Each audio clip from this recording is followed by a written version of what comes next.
come up with is because they want the capability to cheat.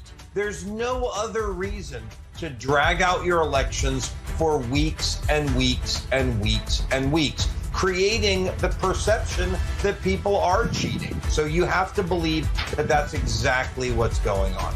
Seb Gorka said that this administration is handling things, and hopefully they will try to get a periscope into what's happening in California, because California regularly takes weeks to count their elections, and the media is continuing to tell us that this is perfectly normal. Everything is fine, guys, and that doesn't constitute any kind of worry about fraud. No. CNN's Dana Bash did just this same thing the other day. But why can other big states like Florida count all of their ballots in a single night and California cannot? So joining us now to talk about this and more is Congressman representing the great state of Florida, Randy Fine. Congressman, thanks so much for being with us.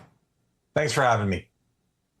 You know, John and I have covered a lot of fraud in this country, and California kind of seems like ground zero for homeless NGO fraud, any type of fraud in the medical sector, Medicare, Medicaid. But we're supposed to believe that when it comes to election fraud, they're totally absent of it, even though you guys, who are only a little bit smaller, can count everything on election night within hours.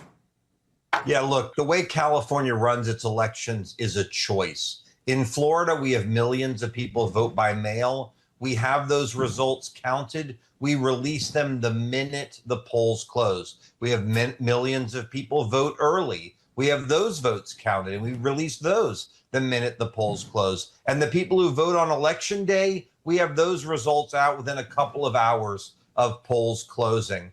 California chooses not to do this. And so the question is why? And the only conclusion you can come up with is because they want the capability to cheat. There's no other reason to drag out your elections for weeks and weeks and weeks and weeks, creating the perception that people are cheating. So you have to believe that that's exactly what's going on.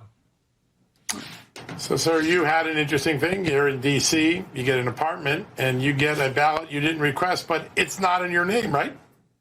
Yeah, so just last night, I get home from the Capitol. I check the mail at the apartment I've rented for over a year since I got elected to Congress. And there in my mailbox is a ballot for a woman I've never heard of, who clearly hasn't lived there for at least a year because I've been there that long, that I can take out of the envelope, fill it out, and mail it back. Now, sure, it has some signature verification, but I will save my breath wondering how carefully these blue cities will check that signature verification. The fact of the matter is you've got ballots going to people who have not lived in their residences for years all over the country. It's why the Save America Act would stop this. A mail-in ballot should only be used if you can't show up at the polling place. But Democrats want to flood the zone with millions and millions of ballots that you never know who's getting them, you never know who's filling them out, you never know who's sending them back. And in the case of California, you're going to count them for weeks until it just so happens that you get the election result that you're looking for. We've got to stop this in this country.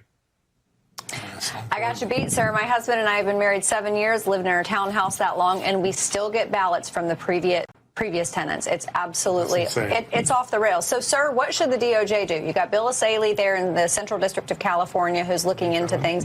But is this election happening right now in the mayor's race? Is it redeemable, or do we just have to move on like we're always told? Move on and we'll look back at it later.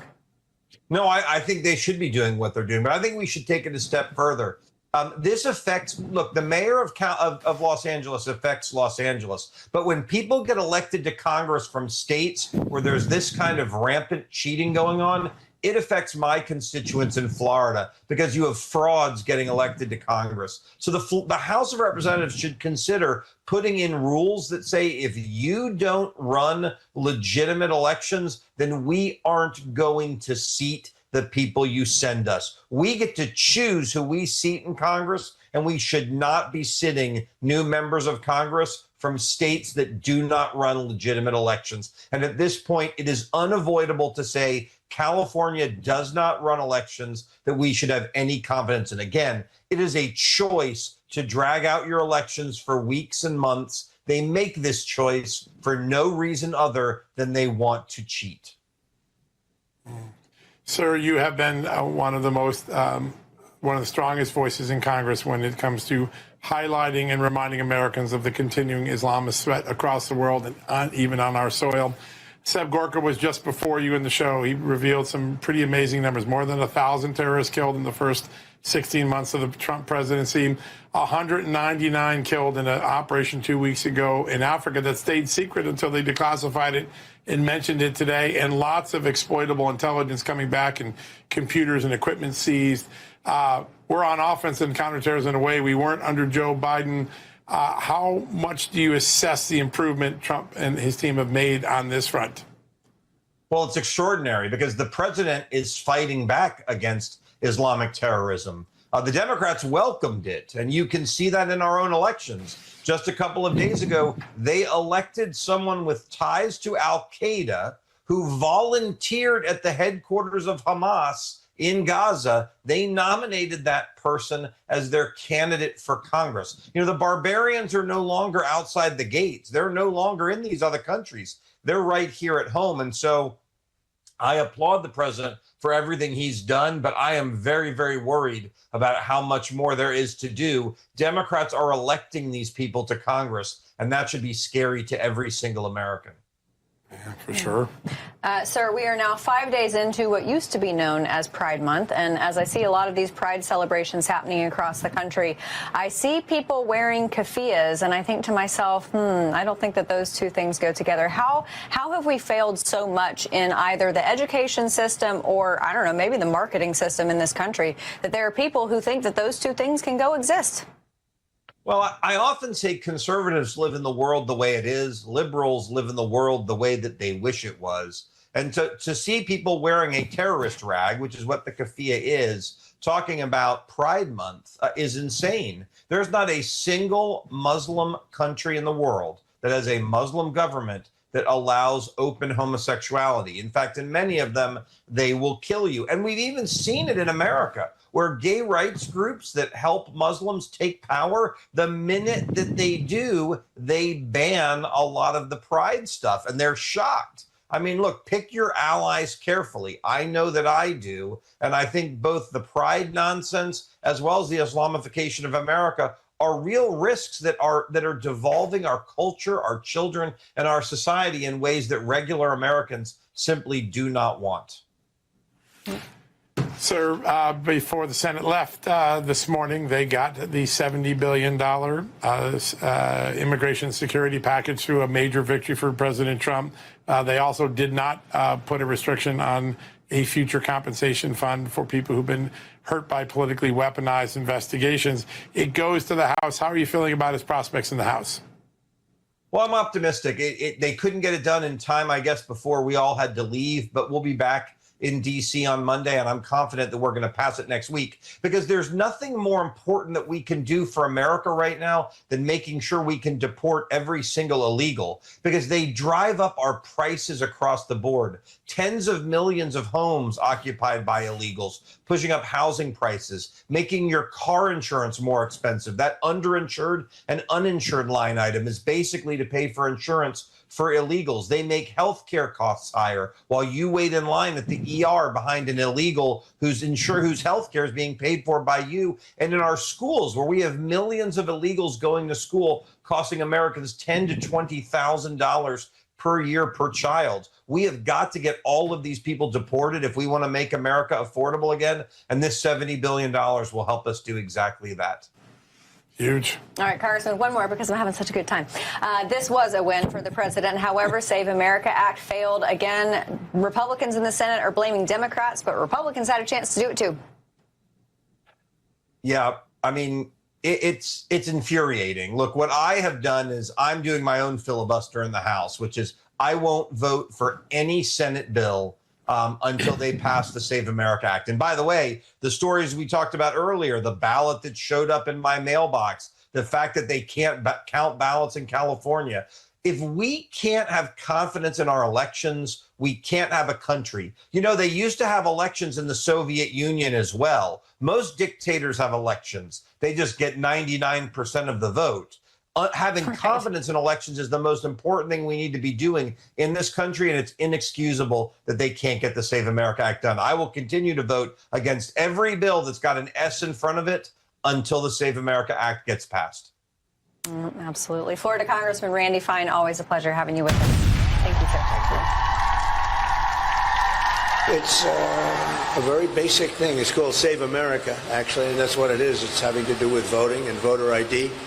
We want voter ID. We want proof of citizenship.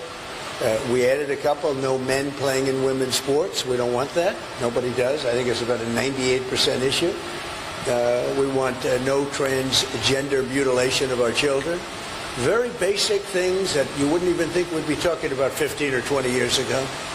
But for the voting aspect of it is we want voter ID, very important. You have to have identification and you have to have proof of citizenship. We don't want mail-in ballots. We don't want to have ballots coming from all different corners of the world. We want to have it accurate, and you can't do that with mail-in ballots. Actually, Jimmy Carter headed a commission years ago. He said mail-in ballots no good. We're the only country in the world that's doing mail-in ballots. And that would exclude, though, our military or people that are ill, people that are away. So we're generous in that way, but people don't want mail-in ballots because you have crooked elections. It guarantees a crooked election.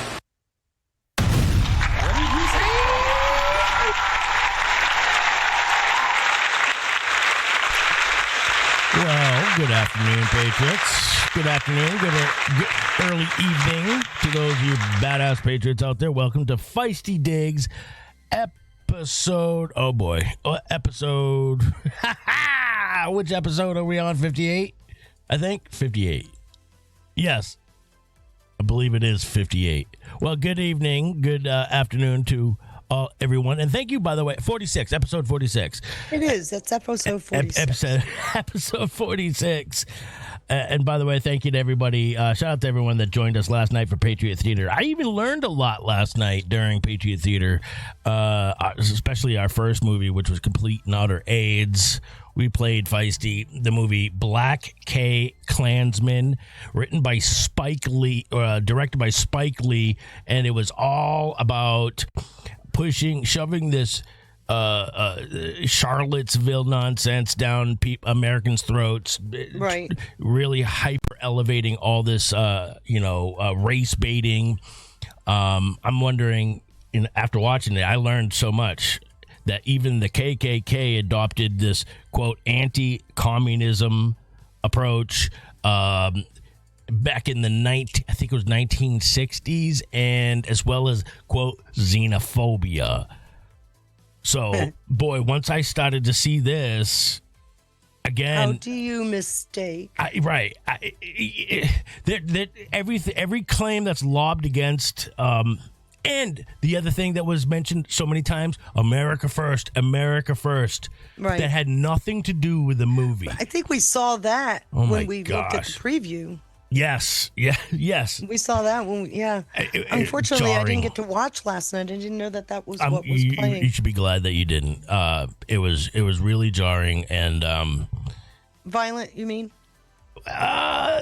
I can handle jarring. It's the excessive violence. It was the excessive use of the N-bomb. Like, it was uncomfortable. I grew up in an era where that was the appropriate term. It was very dehumanizing, and I get it now. Machiavellian. Like I said, it did not refer to color, and it wasn't a negative. It referred to a region in Africa. So I grew up in an era before it changed to. Then it was because it was colored. Then it was that. Then it was. It's like the term African American. No. Well, African American is the last iteration. Yeah, right. It should be you're American American. There's an evolution of the term. Yeah. They didn't like the term black, and you'd be surprised as to why. Who doesn't like that term? They didn't like the term black. They preferred. Well, they say black and brown now, but they didn't. Yeah. And then African American came out. Actually, Native Africans are not real fond of these other folks. Hey, Planet. I know, we got a Planet sighting. Holy cow.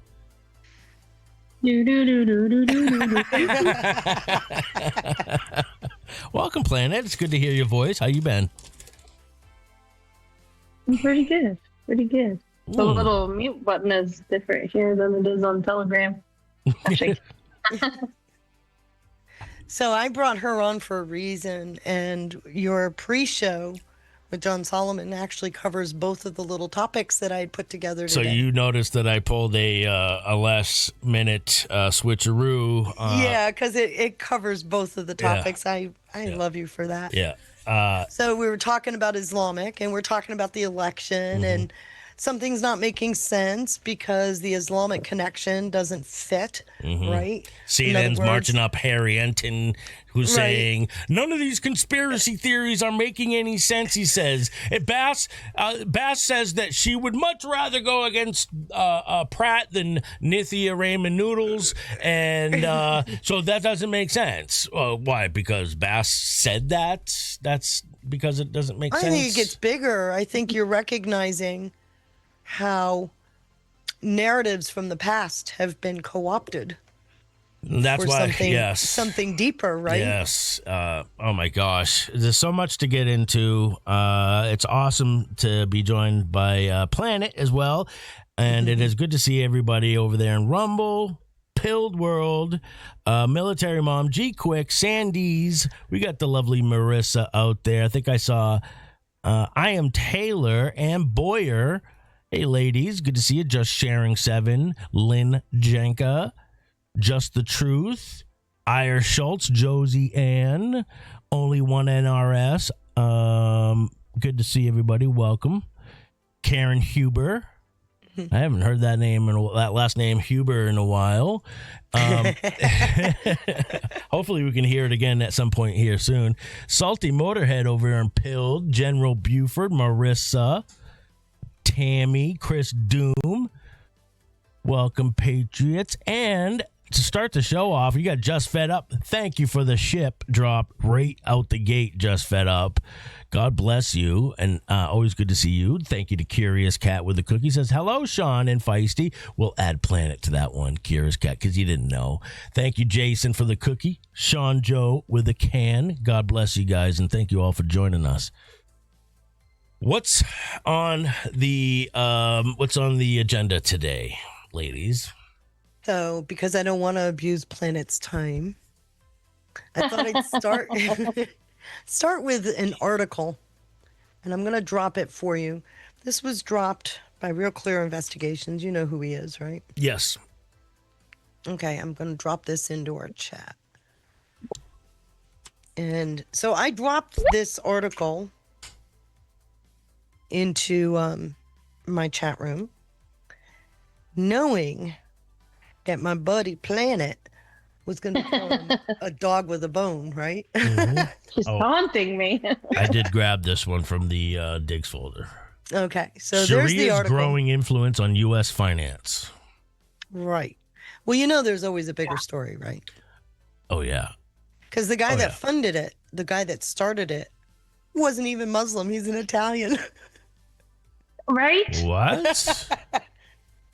Yeah. Yeah. His name's Ranzini. Okay. So when I read that, I was like, The Italian? She goes, Ranzini. question mark? That's exactly what I said after she asked me. So to- I'm to going to, look it if up you don't more. mind, Sean, I'm going to share my screen because I'm Yeah. going to show you. Well, set this up for everybody. So what's this pertaining to? It's a mortgage product. Okay. And how would that tie in with that everything we're seeing Pulte going would on? have been interested in looking into. Oh, Pulte. Yeah. Okay.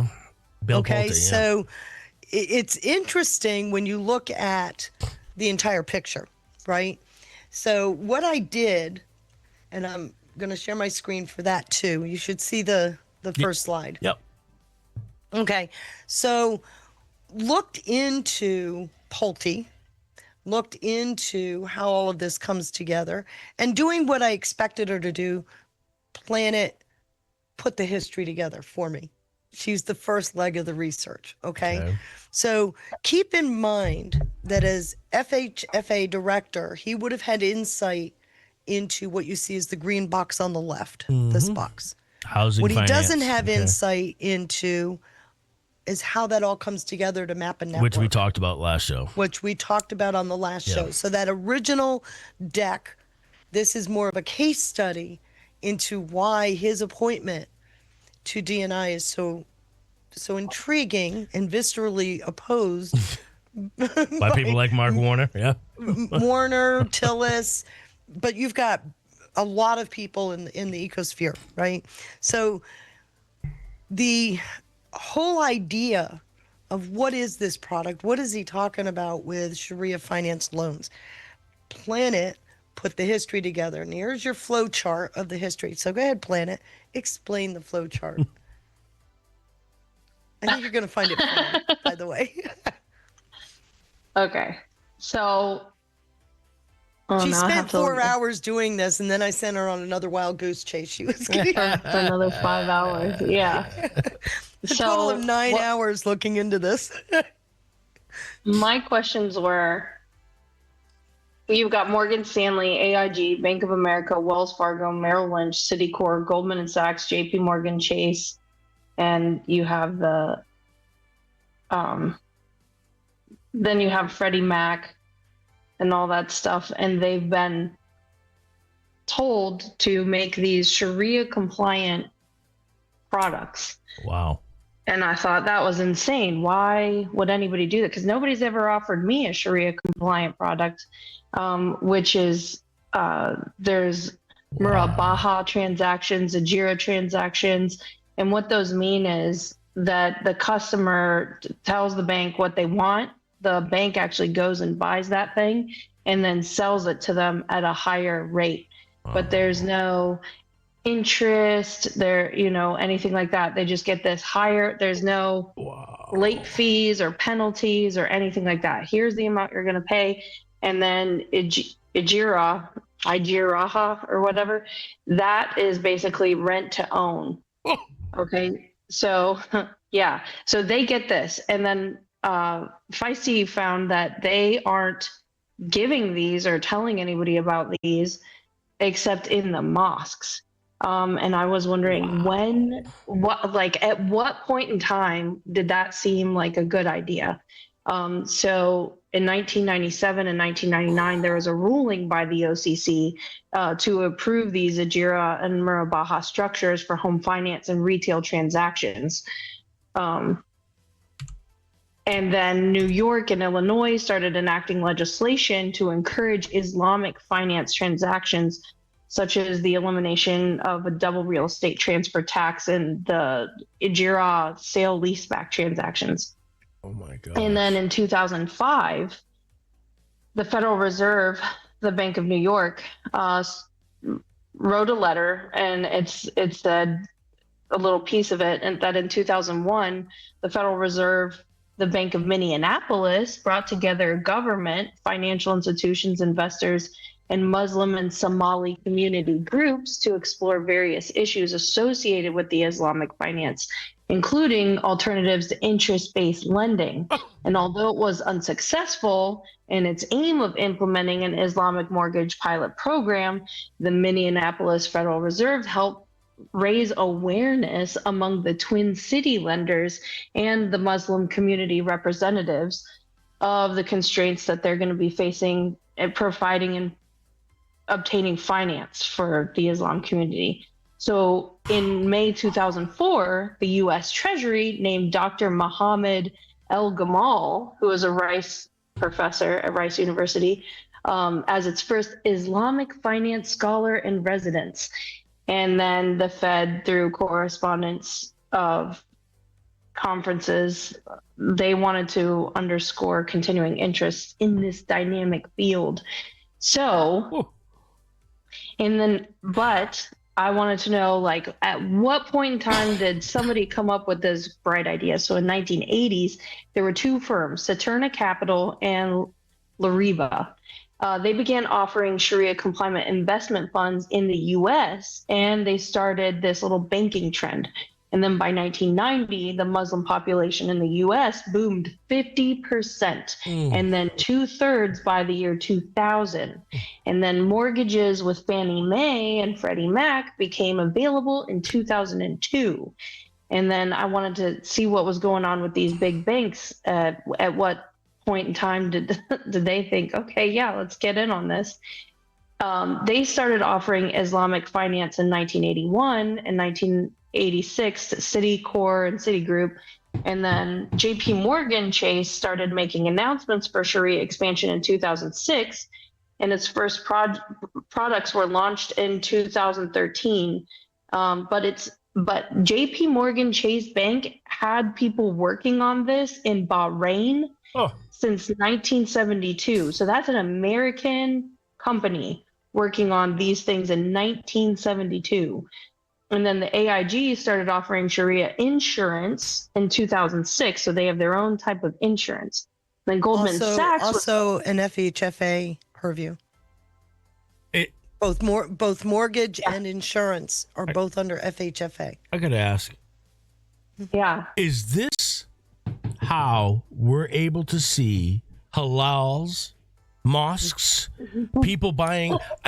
Guys, in my town, I've got an Indian that purchased a Subway from America, from a Mainer. I've got the local gas station down the street. A Muslim was able to purchase this store outright. There's no way this individual has incredible amount of money. Is it because of something like this? These loan products. Yeah, they have. So all of us regular, non-Durka types we have no idea that any of this stuff exists, but they go into their mosques and they've got like a menu of how to, and they've got people to walk them through how to get this done. Knowingly. So it's like, this is knowingly. Yeah, it's knowingly. But they had been working this into the system. And wait till you hear about these people. Like Bank of America and Merrill Lynch, they after their merger, they weren't offering the products, but they were offering values-based investment portfolios, which means whatever they're investing in, that it's not going to go. It's their whatever it is. They don't use pork products, or they don't use, they don't do interest or celebrate their birthdays. I don't know. They just don't. It's just values-based portfolios, whatever companies that what do they're they get choosing. to gain by doing this financially? That's Anything? what I thought. Think. I know, right? Go back to the beginning of how it's structured, Planet. You said it yourself already. Yep. What do they do? These entities purchase the product, include the interest or whatever into the price of the price of the product, and then charge the borrower for that upgraded price, right? So you're going to buy a house for $2,000. The entity will purchase the house, lease to own, rent to own, outright purchase. They are buying it for $250,000. My gosh. Think about what gets buried into that. There's no accountability for that. Yeah, and they have these Sharia groups that consult with them, and if they offer a product and say that it's Sharia compliant, but then turns around when this group does an investigation and it's not, the bank itself or whatever entity gets penalized for not offering it. You heard Clinton talk about that in the 90s. You better be making these loans. Yeah.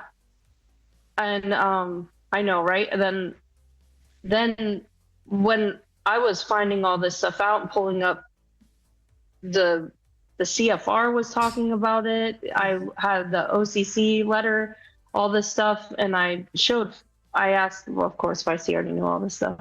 I knew from the governance side, just to be fair. You worked there. I hadn't looked into the history. I was looking at the governance side, so I had a bunch of these things already. Yeah, she said there's fraud risks and all this stuff associated with it. And then she asked me a few questions. Let me tell you the question she asked me, which led me to the part that I'll go through next, which is going to go through these. I love doing this to Planet, by the way, everybody. Just I love giving you homework assignments. Well, yeah. So you give me. I give better homework assignments, right, Planet? She does. She gives great homework assignments, and I'll do if. A lot of people, I don't know why they do this. She'll give you specific things she'll say, Go look it up or go figure this out or why is it that way? And if you don't just make an excuse and say you're just too busy to pay attention, you go look it up, like you will learn a thing or two or a thing or two, which will satisfy and I have to satisfy my curiosity. So she knows that. And I'm not going to stop. I know this about her. For 5 years, I've been tweaking her curiosity. This is enraging, by the way. I know it is. And this is why I wanted to present it, because what she's showing you, and I need to point out some points on this slide. Ranzini is the elder Ranzini, Joseph Ranzini, is the guy that was really an advocate for this. He's not even Muslim. So obviously there's a different agenda. Stephen. Yeah, so his son Stephen received the money to buy the bank. It's a divide and conquer strategy. Yeah, she said, when did Fannie and Freddie first begin purchasing these products? Who inside the organization began sponsoring these products? Who advocated for them? Was there special underwriting, capital securitization treatment as compared to the conventional mortgages? And then if FHFA determinations are made by private Sharia boards when deciding whether an asset was eligible for purchase, securitization, or investment, then this raises a question of governance. And then she pointed out this is something Pulte. Now, I haven't done any research into Pulte. She was the one, Feisty was the one who enlightened me that he was.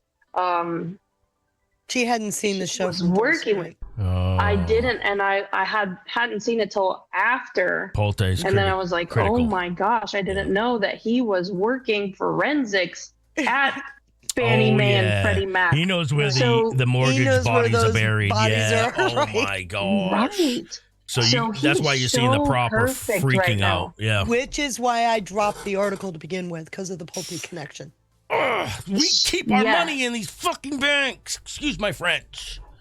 So then when this goes outside the banks, though, Sean, the banks were, whether willingly or otherwise, they were coerced into doing this.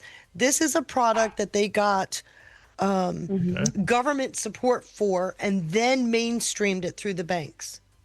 Yeah. And it starts with, that's why Saber Sala is listed on this slide. He was a key advocate up in the top center. He was a key advocate for that, and he was appointed to Freddie Mac to actually advocate for the product. What's really interesting is where Leland Brenzel and David Glenn fit in. They allowed a lot of this to happen. They got kickbacks and increased their own bonuses with that. They ended up being fired. But by the time they were fired and Freddie and Fannie were overhauled, these types of mortgage products were then mainstreamed. So it was already embedded. So the effort to get the product mainstream actually happened after these two guys were fired for grift. Crazy, because that was right after 9/11. No kidding. It's just a coinky-dink planet. Wow. And then ODNI was given to us right after 9/11 too. 9/11 is the reason for ODNI, because if you recall, in the 9/11 Commission report, there was intel across all the intel agencies at the time, 16 of them. There was intel pointing to a 9/11 issue that was not shared with the president, either under Clinton or under Bush 2. So the law from the 9/11 Commission report created DNI to be the place where all of the intel is brought together and codified to the presidential daily brief. And, so you could arguably make the case that that the creation of ODNI was for control over that intelligence. Yes, because CIA had controlled it before then. Right. And so now it allowed for all of the agencies to have a voice, bring in, codify, and present the daily brief with regards to threat analysis. And that's important, because if you look under Obama, who was DNI? Clapper. He completely controlled by Brennan. This is jarring. And if you remember, the complaint about Pulte is the same complaint they had about Grinnell, about Ratcliffe, right? Tulsi even. They had none of this experience, which isn't totally true. And so they're really nervous. And remember I said the visceral reaction to Pulte is what got me digging. And this case study on these Sharia compliant loan products is a really good piece of insight into why DNI is necessary. And he was just why Pulte needs to be in that position. And he was just tasked with the duty of cleaning out the intelligence, intelligence communities, like because it's bloated.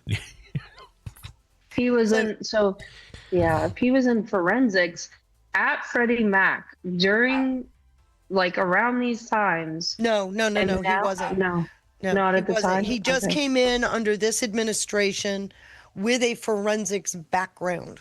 So and that forensics background got him to look this far.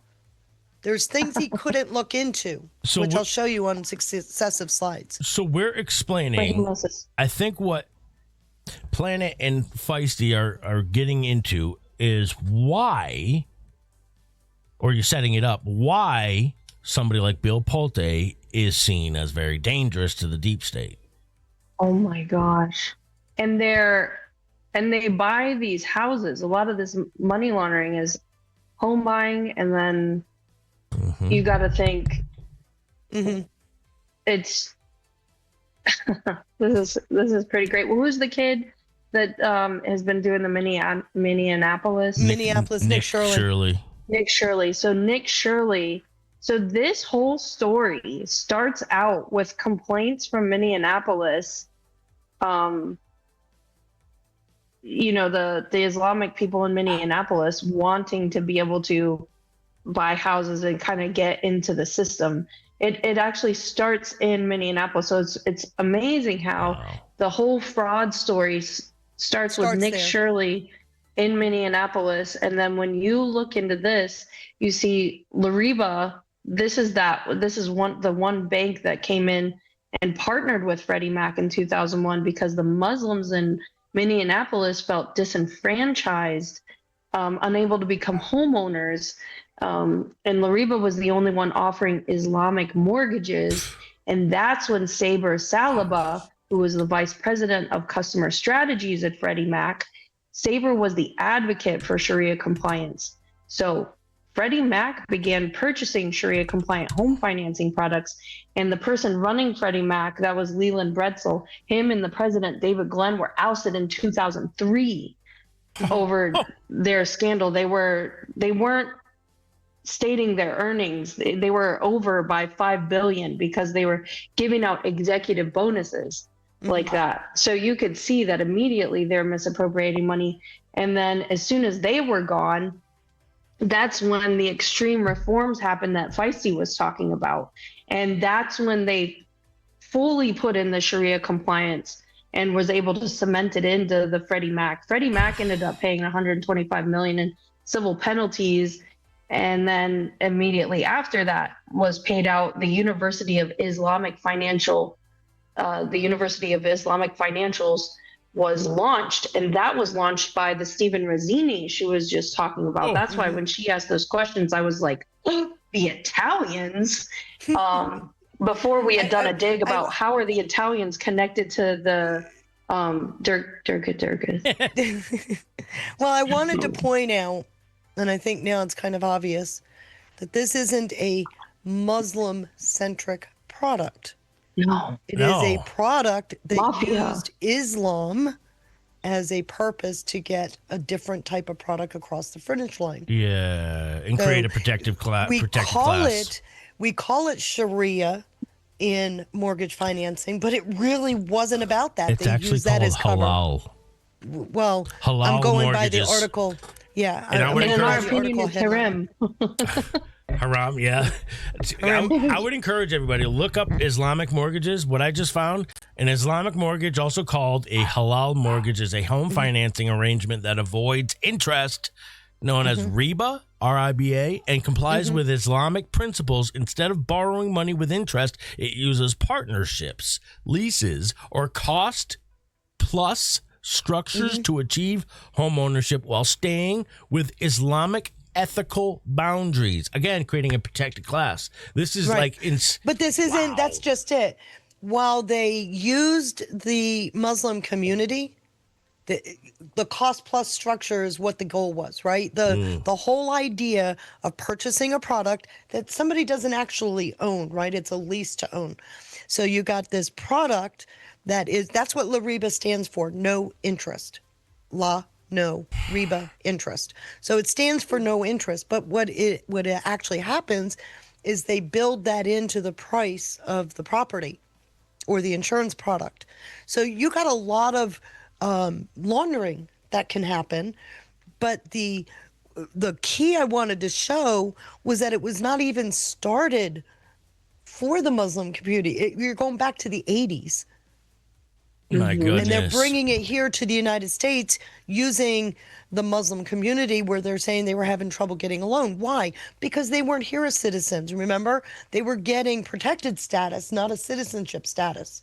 By the way, if anybody, because I see a couple of people was asking for links to the slide, just what I would do, guys, is take a screenshot. If you're watching on your phone, take a screenshot with your phone. If you're using an iPhone, the best, I don't know if you know how to take a screenshot, but the power button and the volume up button can screenshot it. I would encourage you to screenshot this. Credit to both you two for making this slide here. And for those of you, to provide a link is impossible. I can't put a PDF into the chat, but I do upload the slides to my Telegram chat. So you can find them in there. I think you should still do it on your X account. How do you do a PDF on the X account? You take a screenshot. Oh, They don't normally turn out so well, but I will try. Nevertheless, what I wanted to point out, and thanks or save it as a JPG, I think. Yeah, I can save it as a JPEG. Yeah. Tell them how Stephen gave, or how Joseph gave Stephen $3.2 million to buy a bank. And Joseph was a civil rights advocate for Italian Americans. Before he became a judge. They always seem to get civil rights. Back to that LCCHR umbrella, doesn't it? At 23 years old, was given $3.2 million to buy this bank, which turned into the university, which opened up the University Islamic Financial. Suddenly, just out of the blue, and then he gave Freddie Mac $100 million commitment for Sharia compliance swag. And he's probably a part of the CFR. And that's from, in case you hadn't noticed, that commitment came after they were able to mainstream the product within the Fannie Freddie construct. So once it got mainstreamed, and this is after these two guys are fired, they overhauled both organizations. Now the products are mainstreamed, and Renzini comes back in with $100 million.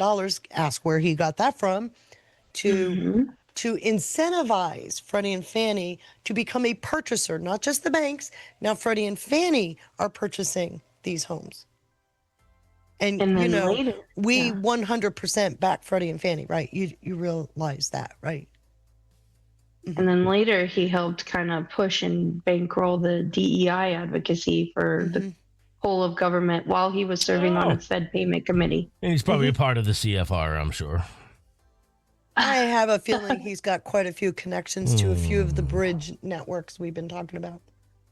Son of a bitch. Yeah, the CFR writes about this. So and I do recommend being a part of Feisty Cat's Telegram channel.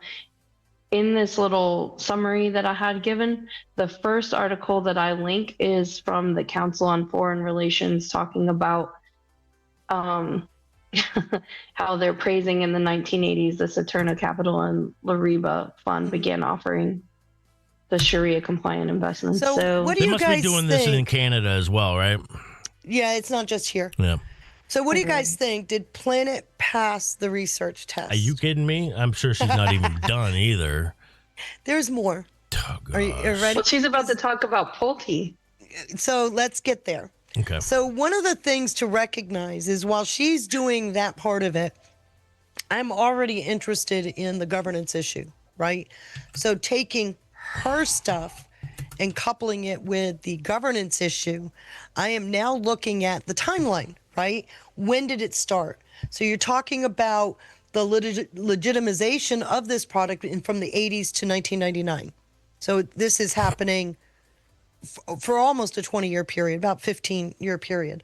Then the demographic policy expansion, they went from 1990 through 2004, conveniently after 9/11. We've got a bunch of temporary protected status individuals suddenly brought into this country, and you've got a growing need for the product. So first you put forth the idea,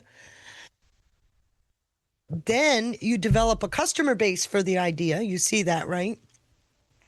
Then you try to make get the product you try to get the product initiated early on. And that's what they did from the 1980s through 2004 by creating it, bringing in a customer base to demand it, and then finally you get a housing integration by 2007. And that's where Freddie and Fannie come in and why the leadership at Freddie and Fannie had to be dealt with. But the thing is it got, there goes my bird again. The thing is the product, by the time they get it into Freddie and Fannie, they've now mainstreamed it.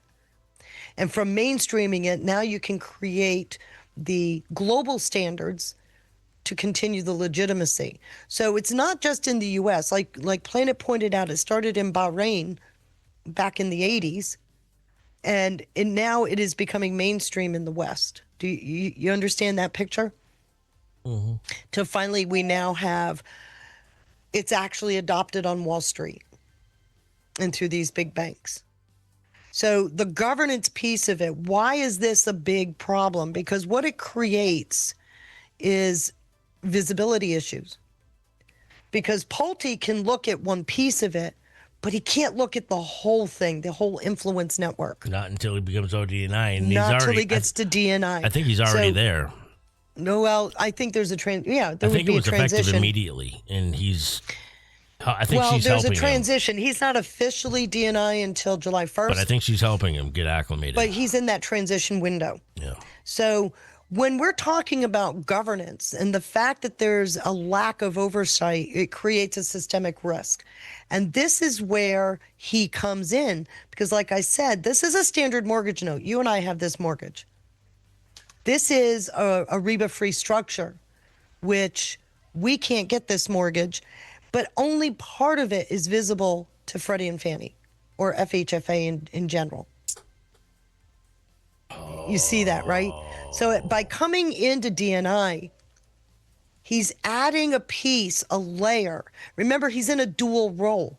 He's still FHFA director, but he's now also DNI.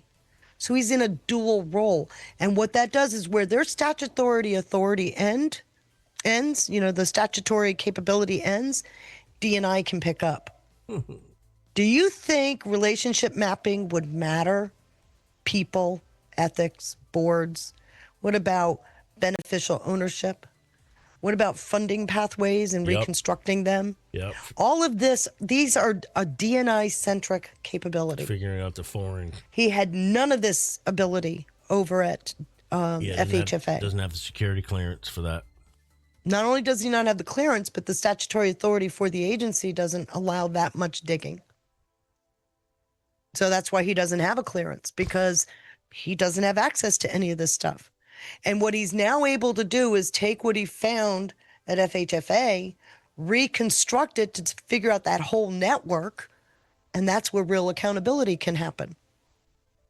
So this takes the dig I did on Thursday and expands on it. You now have a complete case study to show why his appointment is so necessary. He's about to see a lot. He's about to see a lot. And what did he tell you? He was not prepared for how much fraud in mortgage and insurance products there was. That's just what he had access to previously. That's only with what he had access to. As a forensic investigator, add the unique skill set with housing and insurance. Man, I mean, we would be overwhelmed with what's in that man's brain now. Imagine after he reconstructs. It's amazing, isn't it? Mm-hmm. So when you ask the question, why is everybody so upset? Well, there you have it. Because of this piece, the DNI piece, nobody is left in the secret. Nobody. You imagine and if Congress, Warner is just literally going off the charts. Yeah, he's unhinged at this point. Imagine if every American knew about Islamic mortgages. Yeah. No, I can't imagine. You would have people taken to the streets. But I'm also looking at it because when you remove the visibility, right? When you make it opaque, which these vehicles are. Open source, yeah. You not only have an opportunity for fraud and the fact that we have no visibility as to what makes up the value of that product. So you're getting products are misvalued, right? We've seen that as a big issue in fraud where we buy for one price, sell for another. And inside that delta is a lot of fraud and money laundering. So you're getting kind of an understanding of how that really happens. What happens? And there's this house that was originally 200,000, now is valued at $500,000 plus. You starting to get it? Yep. Oh, it's enraging, man. So, Planet, do you have anything else to add? Because I think you did a fantastic job, by the way, Planet. I really appreciate it. Yes, you did. Thanks, guys. No, I'm good with tapping out and just listening to y'all. Do you have any questions for Planet? I don't. I'm still processing a lot of this because it's enraging. And I've literally been watching my rural town be bought out. And this would explain a lot of that. I'm just going to caution they you don't because even speak English, you guys. But I want to caution you.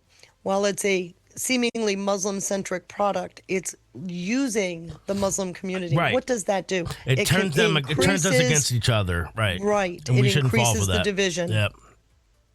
Just like what was the SPLC doing? Right, Same thing. They were causing division. Don't fall for the divisive tactics. Just like you got your woke right today, woke right that your Tuckers now that are causing strife, and trying to encourage strife.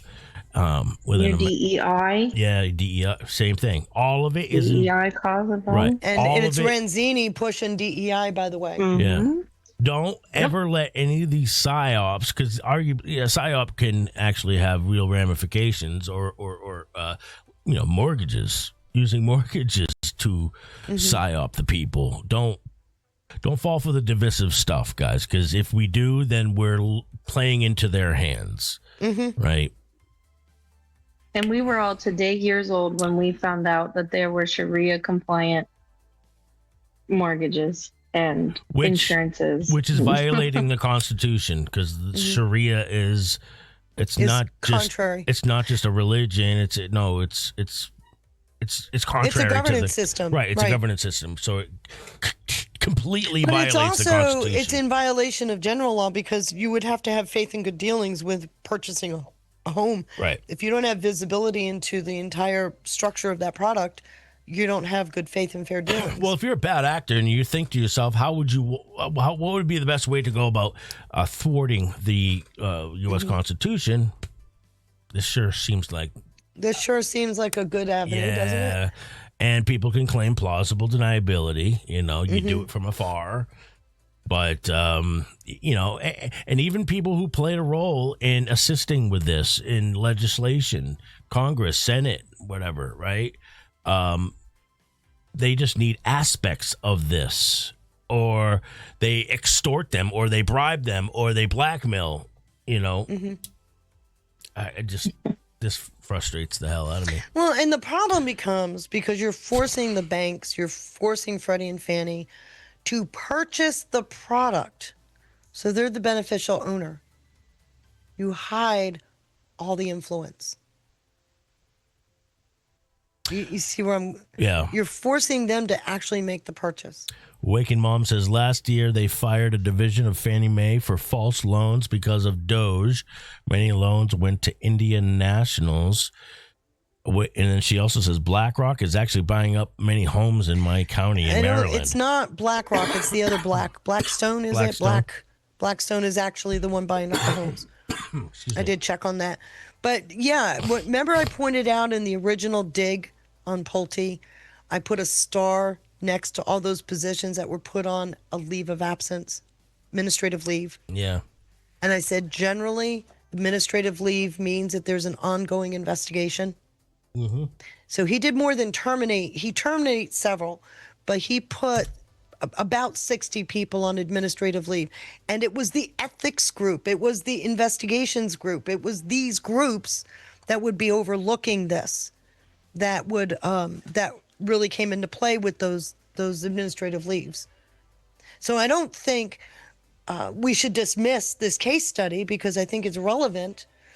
And it's relevant because now at ODNI, he could put the rest of the picture together. I don't think it's going to take him long. What do you think? He knows what he's looking got for. 58 days or something like that? 250 210 days. 210 From days. July 1st. Right. Maybe we'll get another crime family story. But But this is really an interesting dig, don't you think? oh, absolutely. Tommy Tuberville just posted 5 hours ago. For too long, the swamp has plagued our intel community. I appreciate all the progress from Gabbard achieved, and I am confident Pulte will continue to implement the president's America First agenda. Yes, ma'am, he will. Or yes, sir, he will. Planet, what are your final thoughts? What do you think? Now that you've dug into this, I know you're not going to quickly forget it after spending 9+ hours on it. You know, now I'm super excited about Pulte. Now I can't wait to hear all the things that you guys, I mean, I'm sure he's going to poke his head out and start. I can't wait to watch how this unfolds. And I hope that it unfolds along the lines of what we're hoping for, and that these systems get fixed. You were talking about that in that show, is that you were talking about the restitution, and that would be great, but justice being served would be great. And it's cool that I found it so fascinating that Nick Shirley came in at Minneapolis, and then we're back here when we look at the history of how this unfolded, especially since we're watching these people and we're like, treason, treason, treason, and then they come out with mortgage fraud. How annoying. You're like, well, who cares? I don't care if you lied on your mortgage application.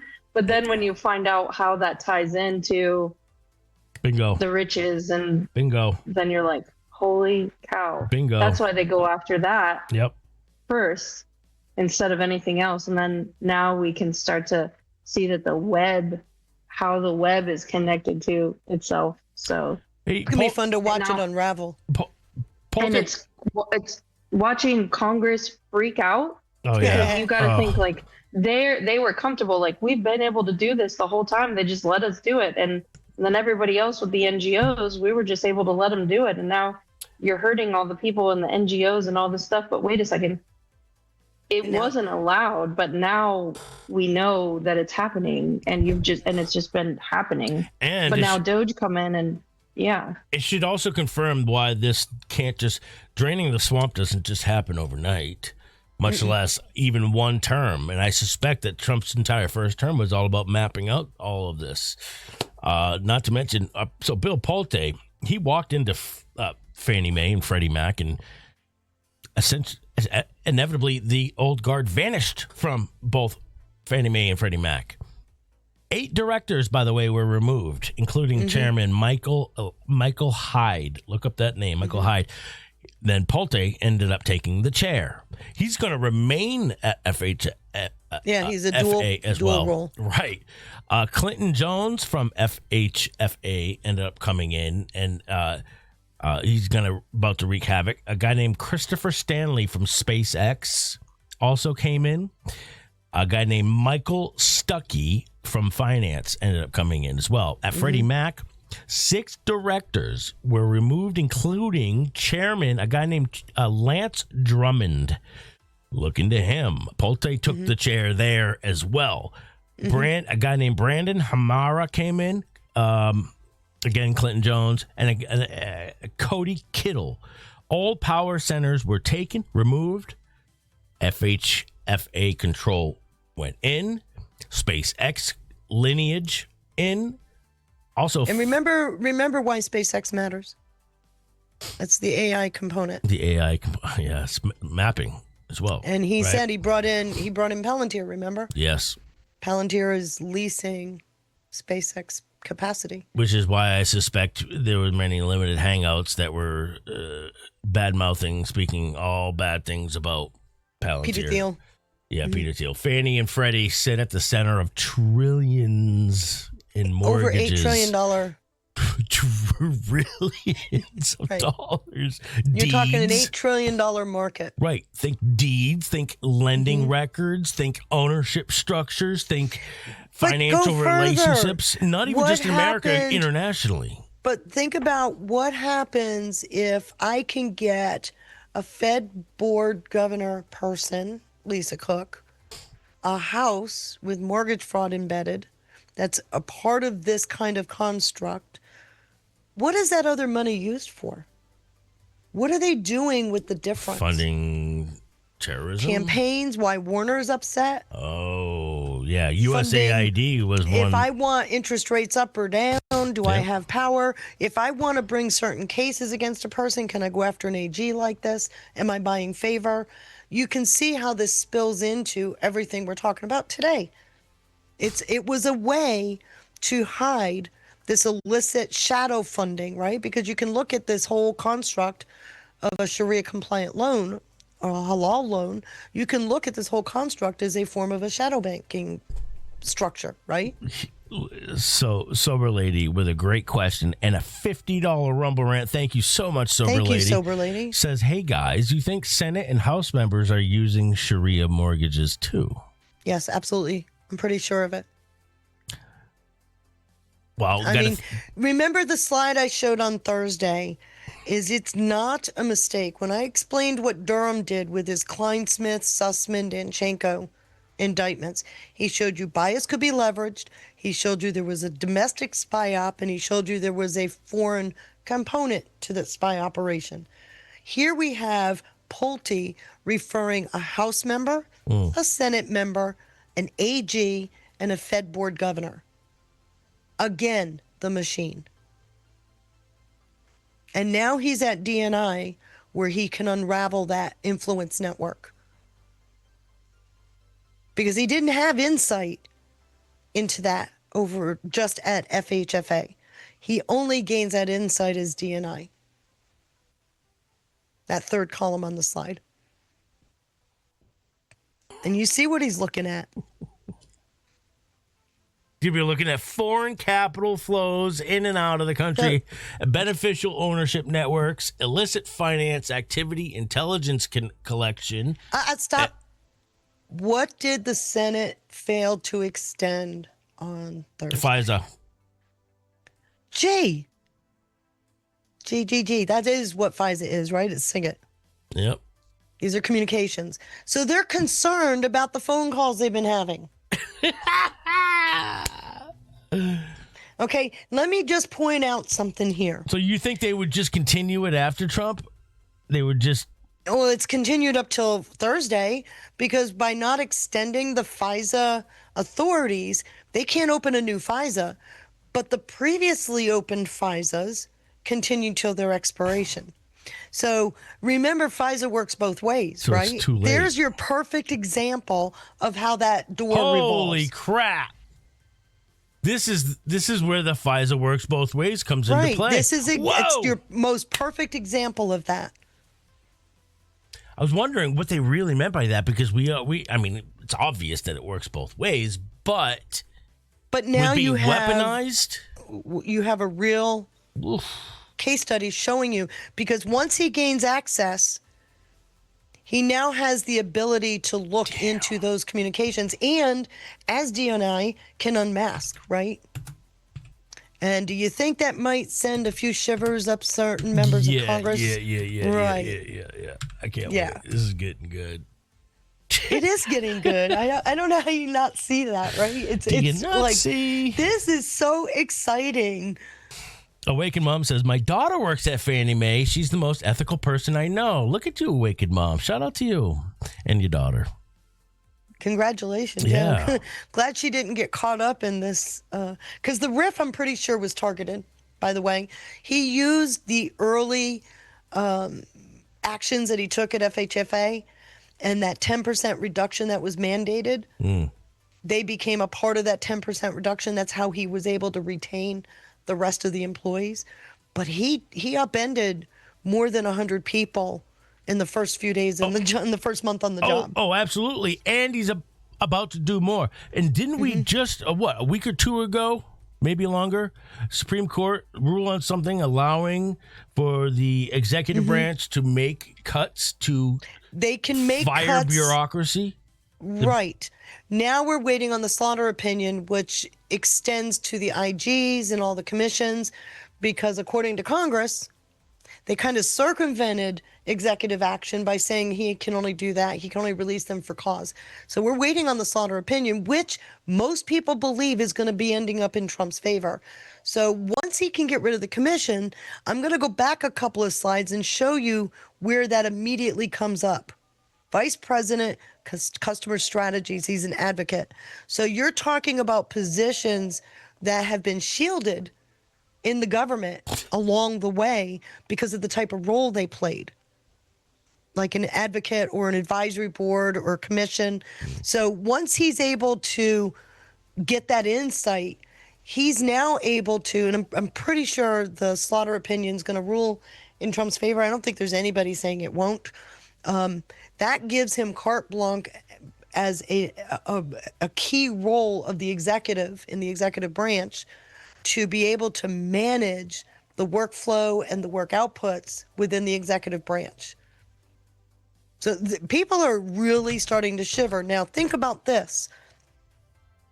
As you start to, we know that Pulte sent, he said, many referrals to DOJ. We only know of 4, by the way. But he sent many referrals to DOJ. Once he gains this insight, there's your evidence you needed to take that further from a legal perspective, right? He's working closely with DOJ on all of this already. And that goes back to that visibility construct that I showed you on Thursday, where all of these databases are now connected so you have throughput. Isn't it exciting? I couldn't be more excited. It's just, man, if we didn't have Trump right now at this important time, how screwed we would be. I know. There's no way you can look at this any other way than to say it's about time.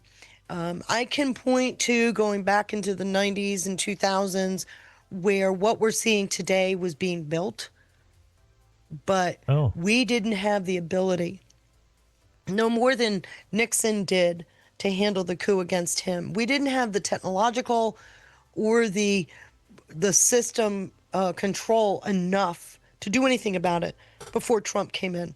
And even in his first term, a lot of what he did, and I'll show you that with this next little dig that I did, but what he did a lot in the first term was to find out where they would react and how.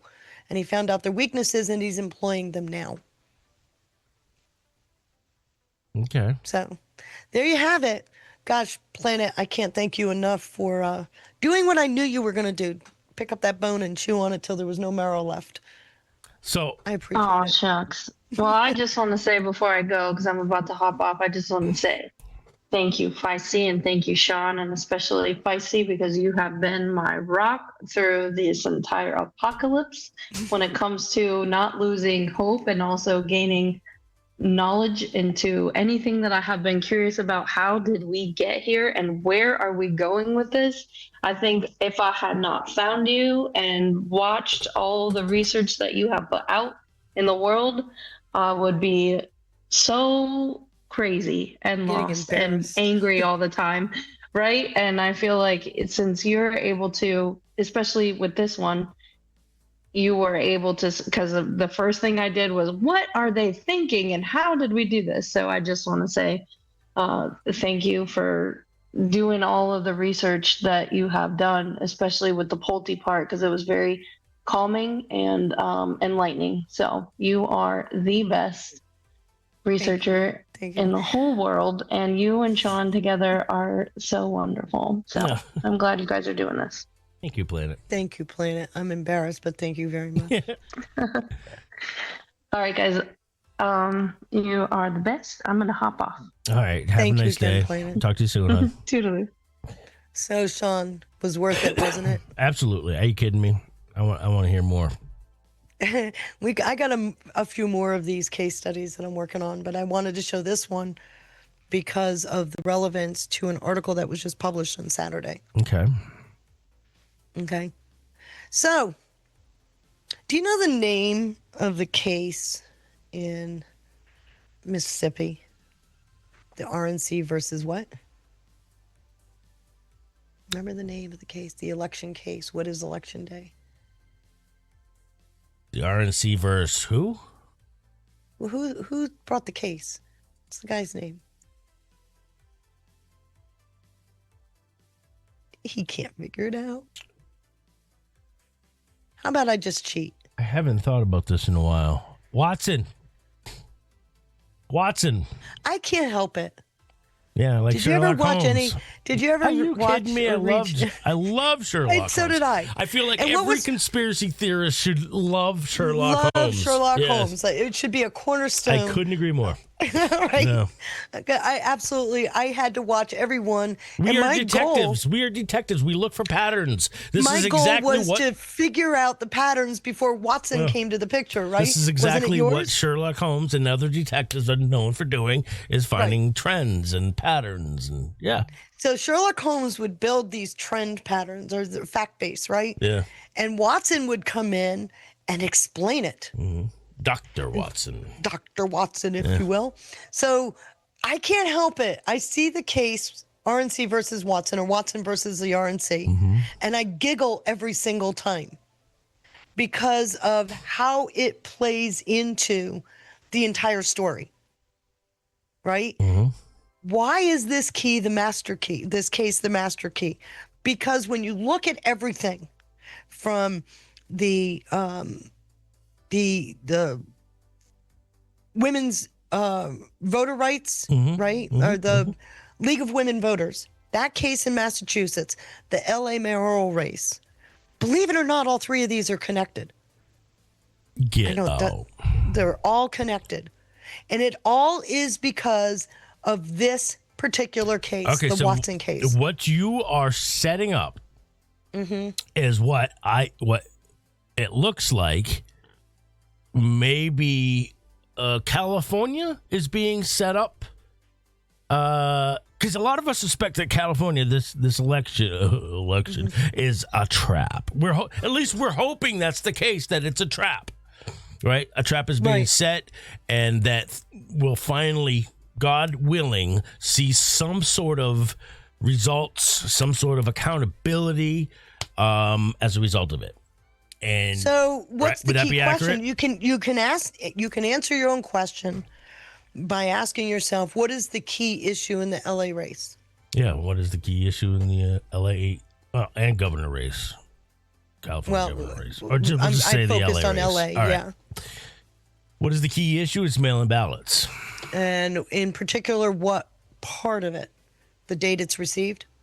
Yes. Which given is 7 central. days. Which is central to the Supreme Court case. Okay. They're And- defining what election day is. And Trump's executive order recently. Okay, so I'm going to go through this step by step. All right. If you look at the case, why that matters is because SCOTUS has to answer that question. What does election day mean? And it looks like it's leaning to the Trump administration, which creates a race on the calendar. Right? So you got the League of Women Voters in Massachusetts. Can implementation occur the way that the administration is outlining in the executive order? They want, and you notice the purple, LCCHR wants an opinion on this case before the Supreme Court issues their opinion on the Watson case. And for anyone who doesn't know, the Watson case, v. the RNC case, guys, it is essentially it's a pending U.S. Supreme Court case that going to address whether mail-in ballots postmarked by Election Day can then therefore be counted if they arrive after Late. that day, potentially affecting laws in multiple states. The case arose 14 states to be exact. Yeah, and it arose from a challenge to Mississippi's law allowing such ballots to be counted, which the RNC argues is preempted by federal election laws. Sounds to me like this is a no-brainer. Well, it might be, except you're getting into the 10th Amendment, right? We know that the federal apparatus is for federal laws. At what point do the states have to follow that federal piece? Okay. Okay. So a decision in Watson in favor of the Trump administration actually creates a complexity for the states.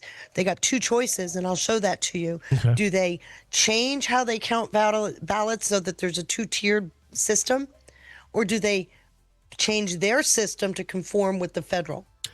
Well, I got to say, man, California, it's an art form. Their method of using mail-in ballots to steal elections, of course, waiting until half the results are in so that they can make up the gain, make up the difference, I suppose. Which is why the U.S. attorney being out there in L.A. is kind of important, because if they step in too early, try to take any of the ballots, try to do any investigation, it will go against the federal government. You saw he was on, I think he was on with Benny Johnson earlier today. I got that So clip. what I'm looking at here is we're looking at the DOJ's own enforcement manual, which speaks to not intervening, right? They cannot be disruptive. In fact, Chapter 3 of that manual is all about that. And this is also the difference between state and federal. Right. Sadly. Because they cannot enter into a state situation lest it look like it's the federal takeover of a state election. So that's why the question of what does Election Day mean is so resounding. Okay? Just take that the next step. I'm going to put it out on the case board, if you will. And this is Watson, right? Don't you just love this? I think it's awesome. These are my favorite slides. Yeah. So you've got here where the Watson versus RNC, the federal election rules, receipt deadlines are important. The state compliance requirements stem out of that. Over here at the League of Women Voters, you got who controls. They're questioning, or they're using USPS authority. And the question became, because it was actually asked in the case, is the United States Postal Service an election official? Right? They've been using the authority of the USPS because it's a federal entity. So can you now claim that they're an election official? The United States Postal Service, yes. Right. Because what they're saying at the League of Women Voters is that because the USPS receives it by Election Day, then it's officially federal. Received. And should make it federal. Not just federal, but what that says is, because remember the head of the USPS, David Steiner, is it?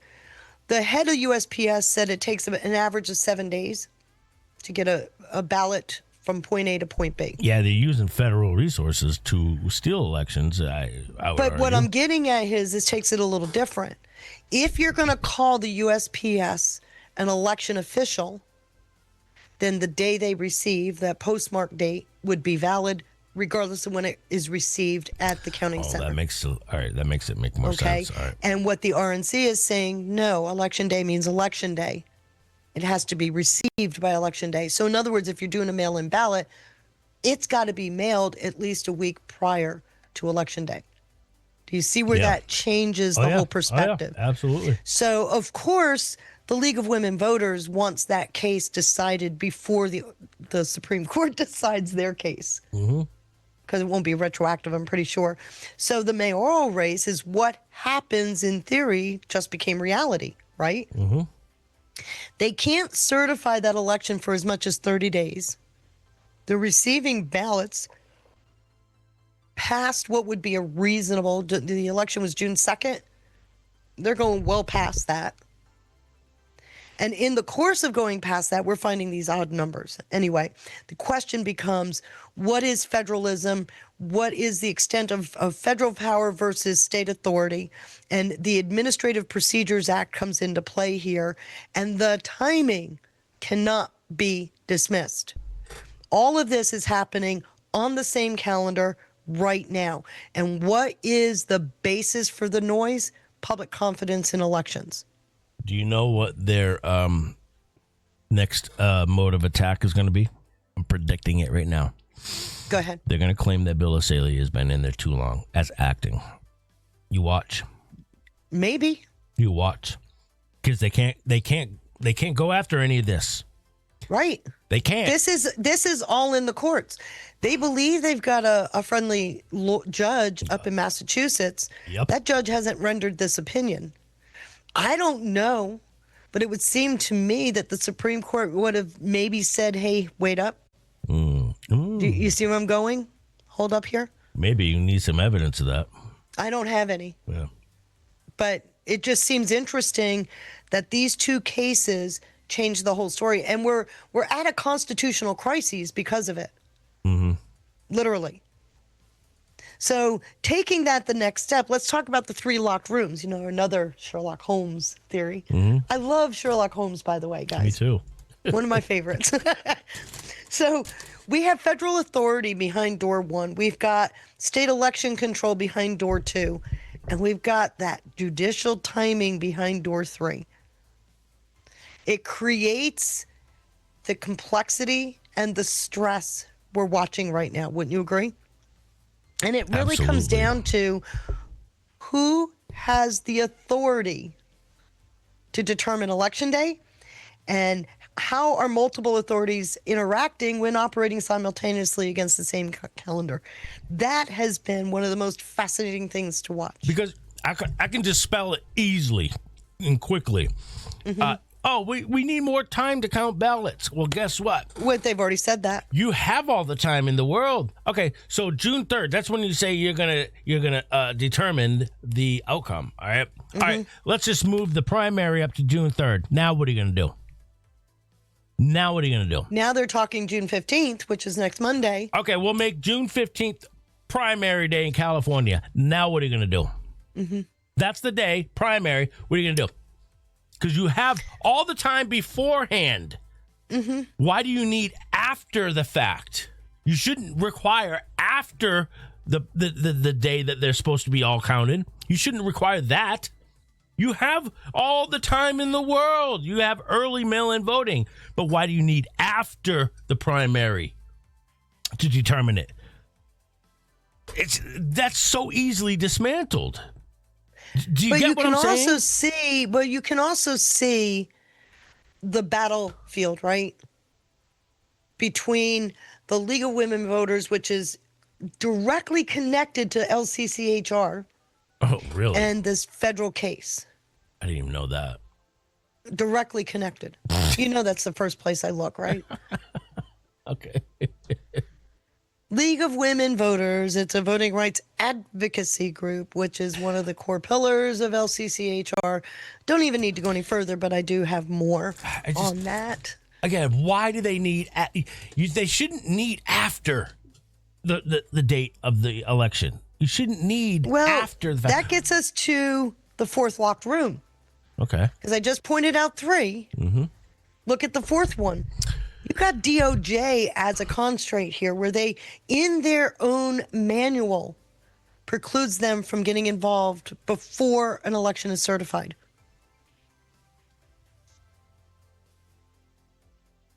That was issued in 2007. Interesting timeline, don't you think? Yeah, before Obama. Well, not just before Obama, but right at the time when we got Sharia products coming in, we've got an infiltration happening. So you would need Congress to reverse this, right? Well, yes, partially, yes. Yeah. So what I'm getting at is in this handbook, it prevents DOJ from investigating before certification. Go back to 2020 when Barr told his U.S. attorneys investigate widespread fraud. Remember? And they all came back and there's nothing they can do because it's in the handbook. Until the election is certified. When was it certified? January 6th.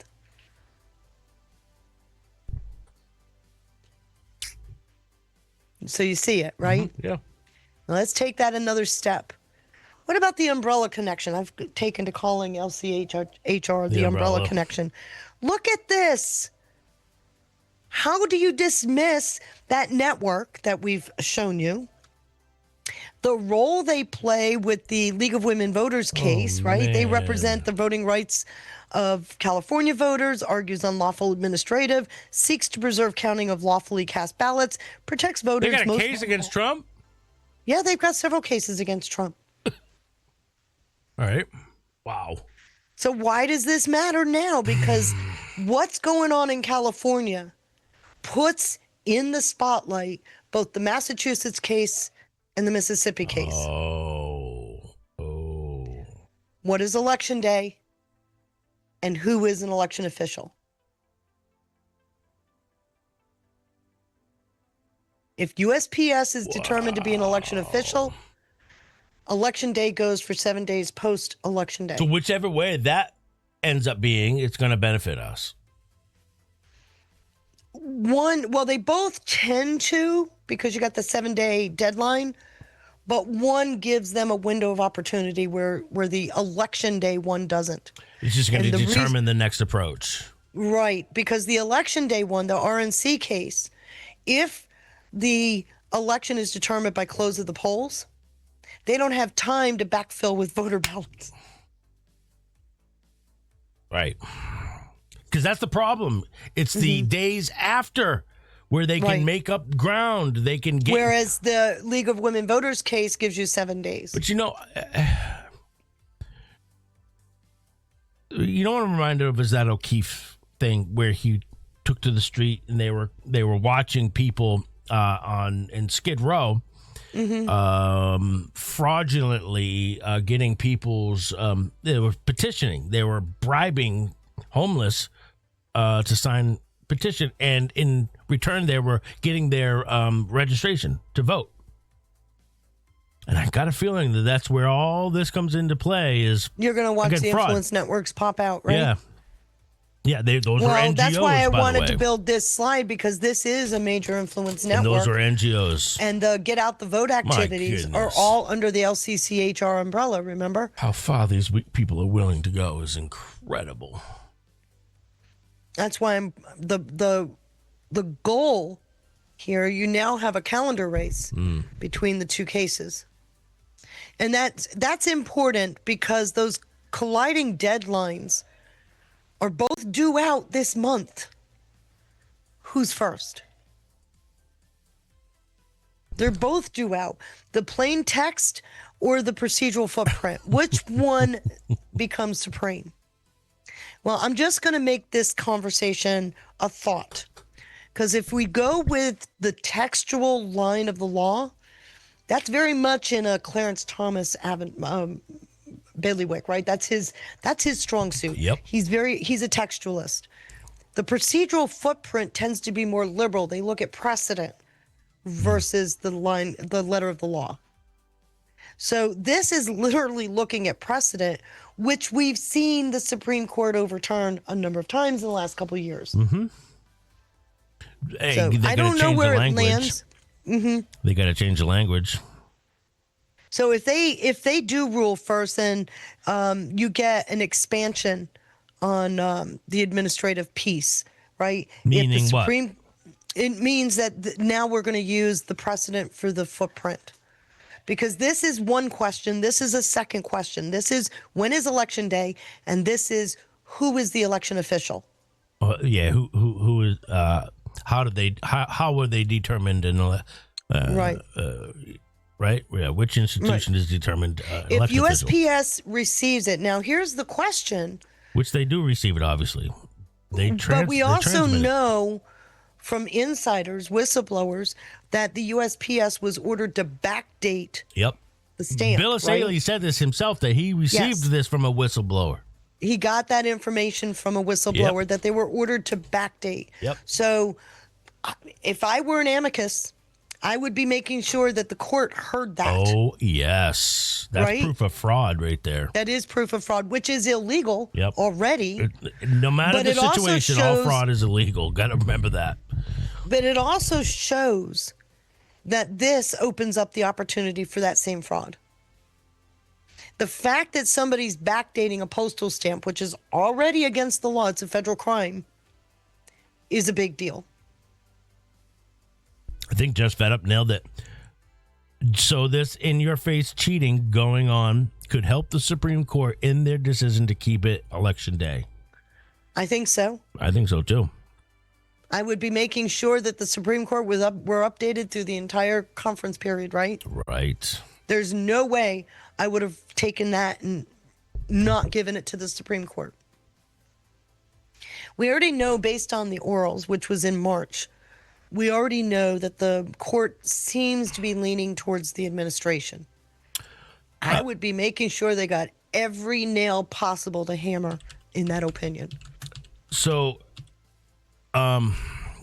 Sandy's in the Rumble chat says chain of custody is going to be an issue with using postal service. I think that's a good point, too. It is a good point. Yeah. That's why I brought up the backdating of the postal stamp, all of that.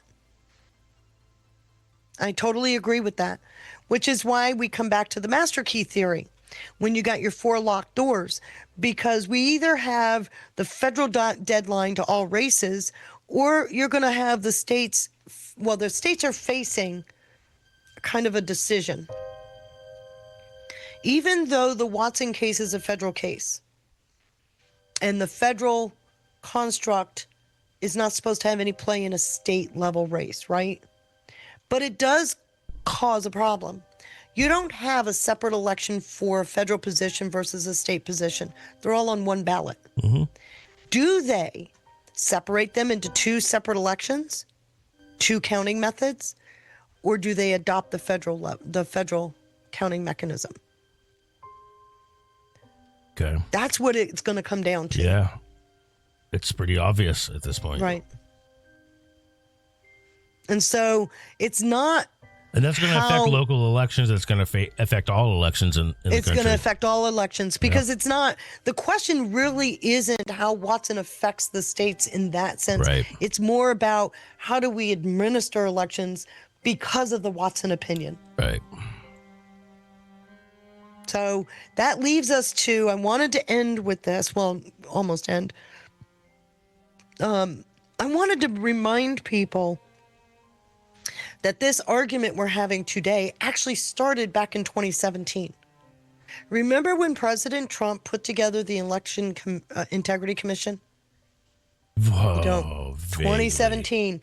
He put it to Chris Kobach and Mike Pence were on that commission. Yes. Yep. I remember. Okay. So they and the first thing they did was demand voter information from the states, and the states pushed back like there was nobody's business. Who spearheaded that? California. LCCHR. Oh, really? Yes.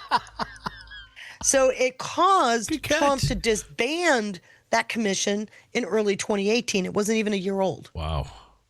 So they disbanded that, and the DOJ oversight pretty much ended at that point because they couldn't get this off the ground. So remember what it was. They immediately issued the requirement to demand the data from the states, and they claimed privacy, privacy, privacy. And LCHR and over 100 organizations went full bore. And I am saying to you, this was intentional. Why? Because you could see who got put on the table, who came out against the administration. And everything you're watching today is a finger and an eye in the eye of all of these groups. Because what he did is he sat low. And then he pivoted when he came back into office in 25. We know that the SAVE Act is stalled. We know that LCHR is bragging that they got that stalled, right? Thought it was interesting that when they invited her. Yes, to the hearing, weaponization hearing. 2 weeks ago. What did Trump do? He issued a bunch of executive orders. Those executive orders became his new strategy because he couldn't do it this way. He's doing it through executive order. They can't fight all those fronts. And now we're sitting here looking at not just his executive orders, but two key cases, one at a state level, one at a federal level, to determine what filters can be used. So it's a good summary, wouldn't you say? Absolutely. Yeah, perfect. So that takes me to this one. This is a 9-year conflict that seems to be heading in Trump's direction. Okay. We can only wait for the Watson opinion. Certainly. But look at how the path goes. If you start out with the Face the Nation, and there's a reason why I put that in here, the Face the Nation interview in April of 2017, which was the precursor to starting the Election Integrity Commission. Right. Yep. What was that about? Rumor that he was going to put this together. What was that interview yesterday with Face the Nation? You have no evidence, Mr. President, as he stomps on the mic and walks out. And they keep using the widespread word. I'm always listening for that word. They use it again. Widespread. There's no evidence of widespread election fraud to turn over the results. All I need is a blue city with an extra ballot or two, right? Not even a blue city.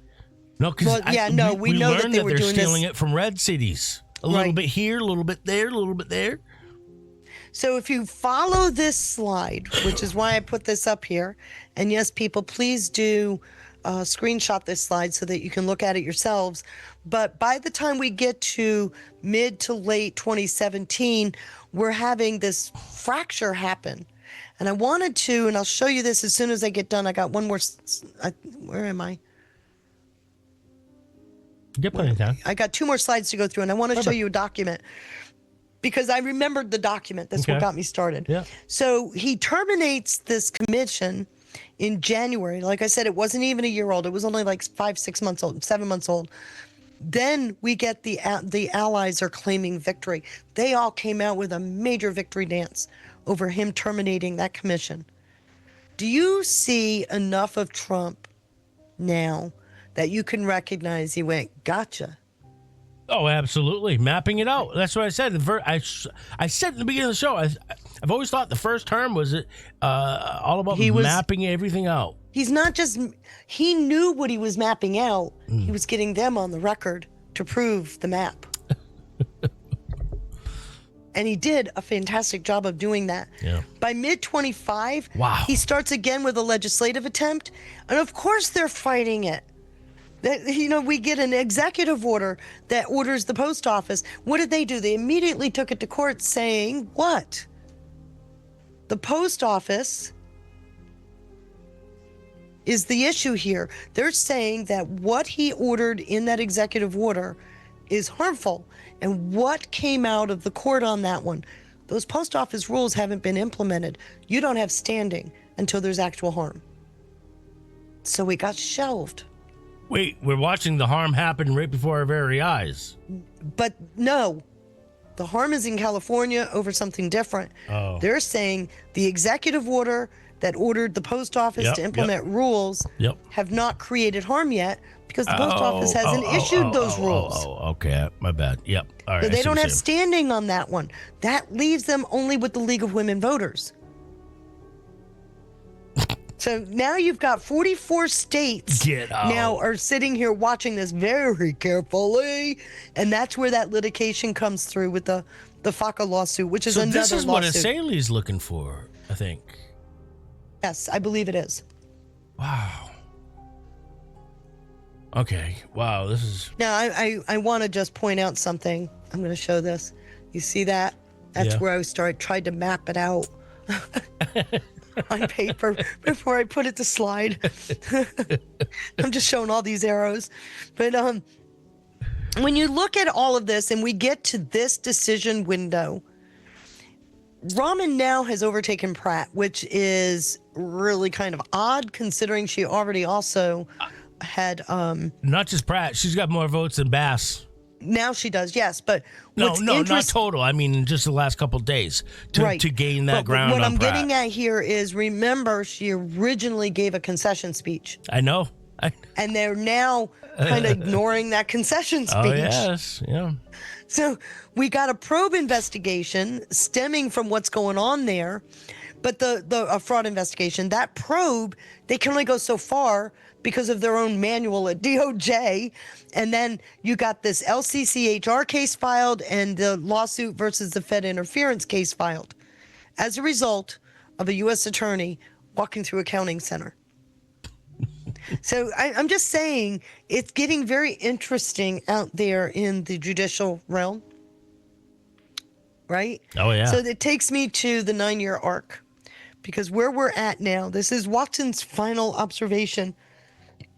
What began as a dispute over voter data in 2017 evolved into a dispute over federal authority in 2026. I showed you how that happened. The cases may be different, the institutions may be different, but the underlying question has remained remarkably consistent. Who controls the rules by which American elections are conducted? And it gets back down to the Watson key. You get it? Yes, I do. This is crazy. Which are both due. I got Sherlock now. Holmes music in the background. I know, I can't help it. Somebody gave me the idea in the Rumble chat, so I decided to get some Sherlock Holmes Playing in the background? In the background, yeah. I love these slides. I think they look incredible. They're incredible. Yeah. So, guys, what do you think? Because here we are. This is Watson's final deduction. We're at the place where, what does the evidence tell us? These are the three realities, right? Federal election day, federal power, operational reality. It comes down to the one question is who governs election administration when federal law, state law, administrative power, judicial review all collide on the same calendar. That's what we're waiting on. And we're waiting to see who pushes send to the server first. Which one of those two cases, yeah. Massachusetts case or the Supreme Court case, because it's not about ballots. It's not even about that. It's more as to who controls how the elections are conducted. And if the federal case determines that election day is the date, right? The second Tuesday of November or whatever date you set, then the U.S. Post Office argument fails. And it makes the LCCHR case moot. I was just thinking, which one would I want first? Definitely the Supreme Court case. So I wanted to show you something, and I'm going to bring this out now, because what I put up here.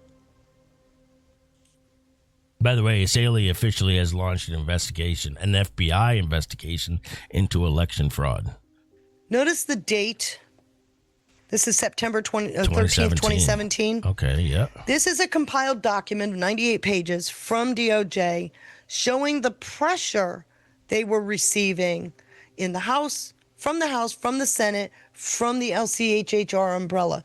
Look at here. Will the department commit to not spending any of its resources on the operation of the commission, including but not limited to providing facilities or office space, funding for staff or facilities, travel expenses, or other costs associated with the commission? So they were pressuring this Pence-Kobach commission to not do any work. And the pressure got so strong that by January, they had to close the commission down. What kind of pressure? Right here, you got the House, the Senate, they're throwing all kinds of rebuttals. They had court cases. They had the Congress. Everybody was going after DOJ not to let this commission go through. And this is, like I said, 290 pages. The executive order says the commission shall have staff to provide support for its function. Has the Justice Department provided any staff to work full-time, part-time, or the commission? Notice all the redactions, which means that these are under investigation, right? But the redactions are hefty. Check that out. These are answers. So I'm just pointing out that where we're at today is a 9-year Is this what? Wait, go back process. to that last one. The proof positive, yeah. This one. The FBI reported that hate crimes targeting Muslims increased by 67% in 2015. What resources has the Department of Justice relied upon to address rapid documented increases in crime? Is this the LC's? These are generally, this one is coming from, this guy is the Office of the Department, Deputy Attorney General. Oh, okay. These are emails that were coming in and he's compiling them. Oh, okay. Okay. So these are questions that are coming in from the Congress, from third-party groups like LCCHR and Bella, and they're asking these questions, applying as much public pressure as possible against the Election Integrity Commission. Trump is taking note of all of this, and he comes out the gate in 2025 and says, "Executive order, zing," and it starts all over again. Only this time he's got a few more tools that they helped him create. This is going to play out very interestingly. So when should we expect these cases to wrap up? Before the end of the month? Okay, so the Supreme Court has several, there's like 5 cases. We didn't have time to go through them today, but there's like 5 really key cases that we're waiting on. This is one of them, the Watson case. So between usually the latter half of June is when they start really releasing them en masse. We don't know what the judge in Massachusetts, we don't know what her schedule is. But I would assume it's along the same timeline. So anytime after the 15th. Okay, anytime after. For all the we know, 15th. it could be released this week, although I hadn't heard that there's an opinion coming out this week. Okay. All right. So, I'm going to stop my share, let you reflect, tell me what you think. This should play out beautifully. Oh, gosh, I hope so, because... I don't see any other way that all you need is one of those cases to go our way, no? Or we obviously want both of them to go our way, but... I want both of them to go our way, but I don't think the Massachusetts one will, to be very honest. Unless there's a prevailing opinion out of the Supreme Court, because the Supreme Court opinion on when Election Day is kind of makes the whole USPS case moot. You want to hear what Bill Pulte had to say? Yeah. He was on the Charlie Kirk show earlier. Just in California allows first-time voters to use questions. So this gets into the ID stuff, which is the SAVE Act. Bill Pulte breaks down how California registers people to vote with gym memberships in California will lie in California legal to handle other people's ballots. I was thinking, all right, imagine Bill Pulte is going to be very careful how he approaches this. I would adventure that every word uttered is carefully measured. Because you don't want to risk any other cases. No, you don't. You really, really don't. I also got something from Laura Logan that I wanted to play in just a moment, but I got a brother, ride or die brother for life out there, dropping some love in the pill chat. And damn good to see you, bro. Lance is hitting poolside with one hot tamale. I love it. Give my love to hot tamale to both of you. Thank you for the fleet, brother. Says from one hot tamale and I, we are relaxing by the pool right now. Yeah. God bless you, Lance. Enjoy that pool. That's right. Yep. I like even numbers. Laughing emoji for the 6K. Look at that. Shout out to Lance. And good to see you, brother. Shout out to Sean Joe, also with a can. Trick Pony with a cookie. Thank you, guys. Ryder with a cookie. Takeover from the inside. Going back to earlier, what we were talking about earlier, which is brilliant. What both you and Planet presented was brilliant. I thought you would enjoy that. Oh my gosh. Blew my mind. I know the chat room was amazed because Planet and I got into a long discussion and we coordinated the two. I said, Planet, and she says, are you making a slide? I said, of course. Of course you are. Thank you, Sean Joe, for the can. Much love, brother, for your continued support as well. And shout out to Jason, Curious Cat, and Just Fed Up.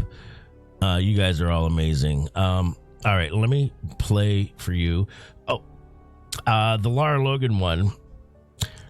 where she drops a bombshell, says U.S. went after, this is regarding Maduro and elections. Yeah, we knew this story. I watched that clip. We knew this story. Yeah, this was, there was something else, a different angle to this. She says Venezuela stole the election from Trump, working with Iran, the CCP, and others. We know a lot of the details because there's a very senior Venezuelan sitting in prison. 2 of them, actually. Yeah, who was actually an eyewitness to the theft. You want to know why President Trump doesn't get the support he needs from a country like Spain? Because that's Zapatero or Zapatero. Yep. I can't say his name. He was installed. He was installed. He's the guy that's been the shield for both Maduro and Cuba. Yes. He just got his offices raided a couple weeks ago, if you recall. Yep. That's right. The cartel in Venezuela that runs the country, Cartel de los Sols, selected Cartel the Spanish Prime Minister. Why does America get all this heat from all over the world? The globalist Marxist Islamist alliance that uses these cartels as its army all work together. Yes. The election in LA isn't about one enemy. It's about all of America's enemies working together. Which I believe we've done a pretty good job of showing since last fall. Yep. Absolutely. So they're both a little over 4 minutes. Let me. We'll release the scratching out there for everybody. Where is it here? All right, this one is the one from Bill Pulte, everybody. Just in, California allows first-time voters to use questionable ID forms. Let's hear from him himself. California allows first-time voters to register using forms of ID, this is your words, that most Americans would find surprising, including gym membership cards, employer ID cards, credit or debit cards, prescription drug labels. My goodness. Insurance card. By the way, California provides free health coverage to undocumented immigrants. What is going on in the Golden State, sir? That's a great question. And you really have to understand what California has done over the last about decade in this election space. I was in the legislature before I was appointed by the president to be in my current position.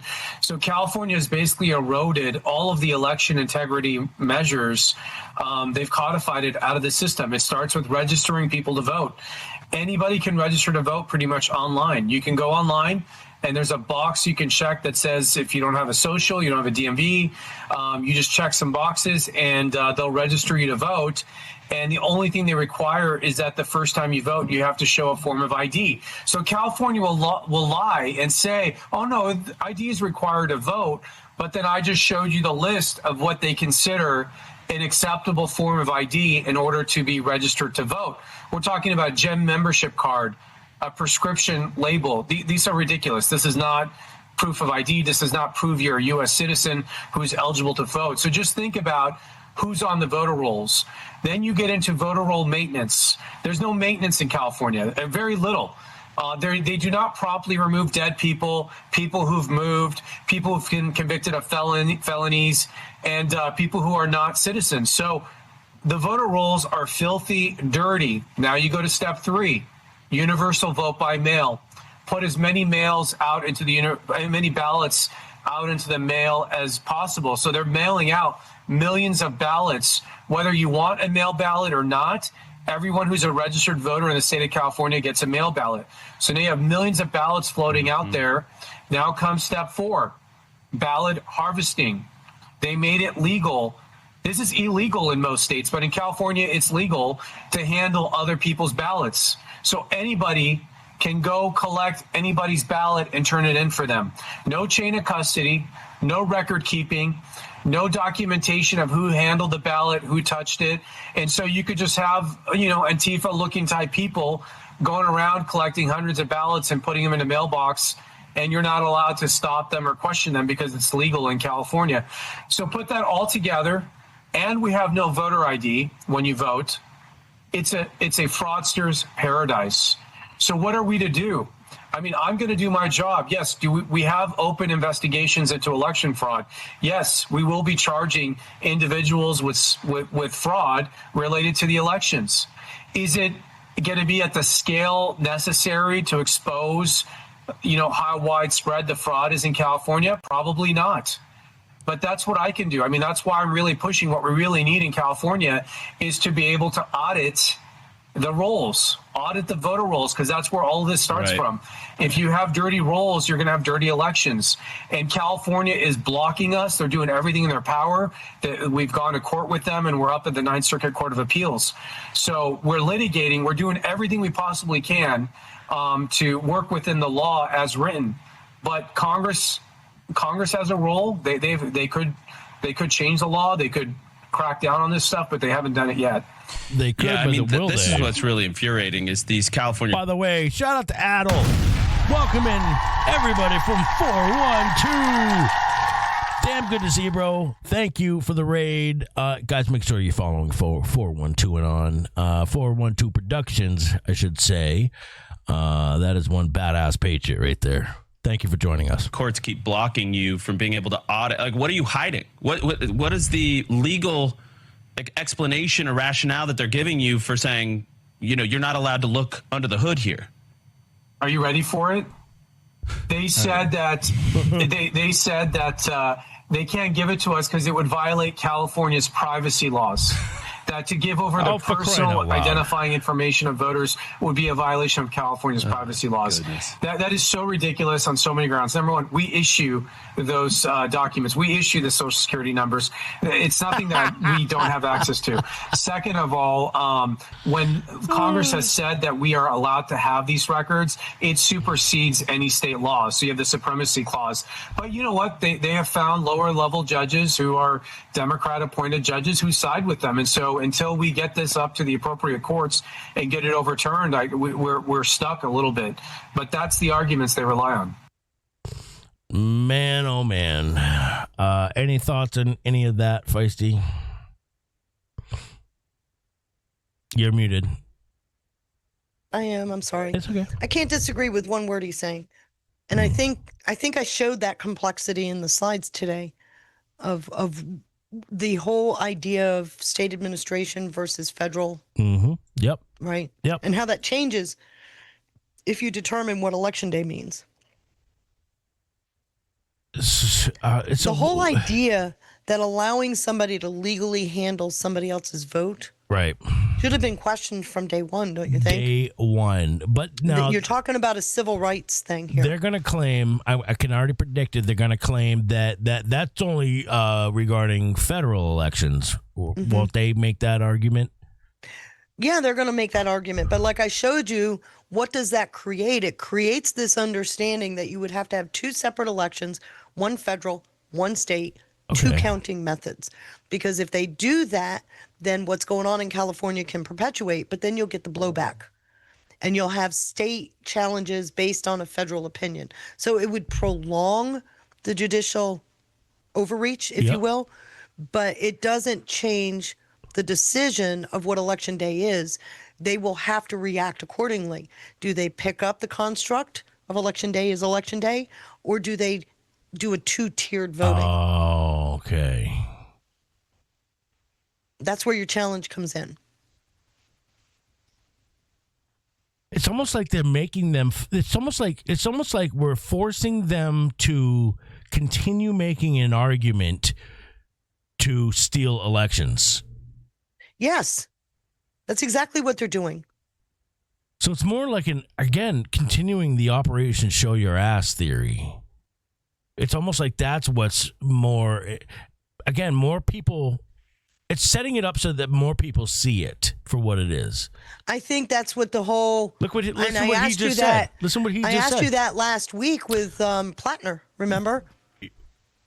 Yes.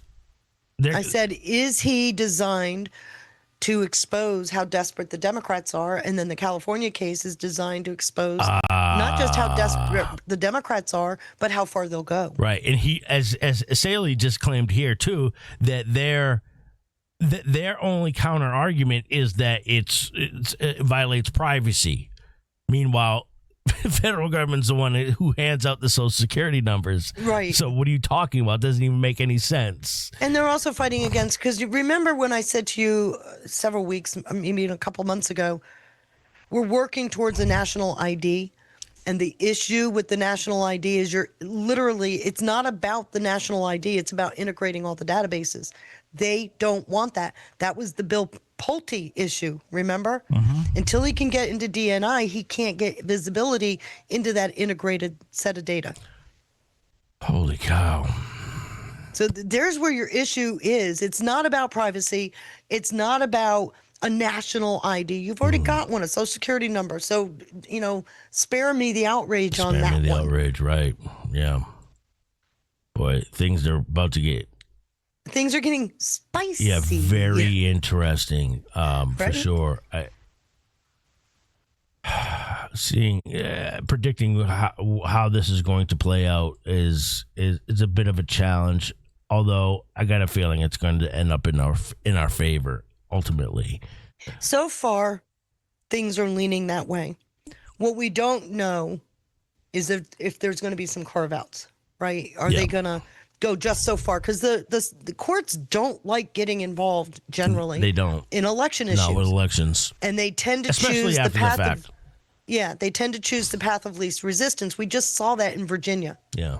Where they had clear constitutional questions, but settled on the 90-day, remember? Yep.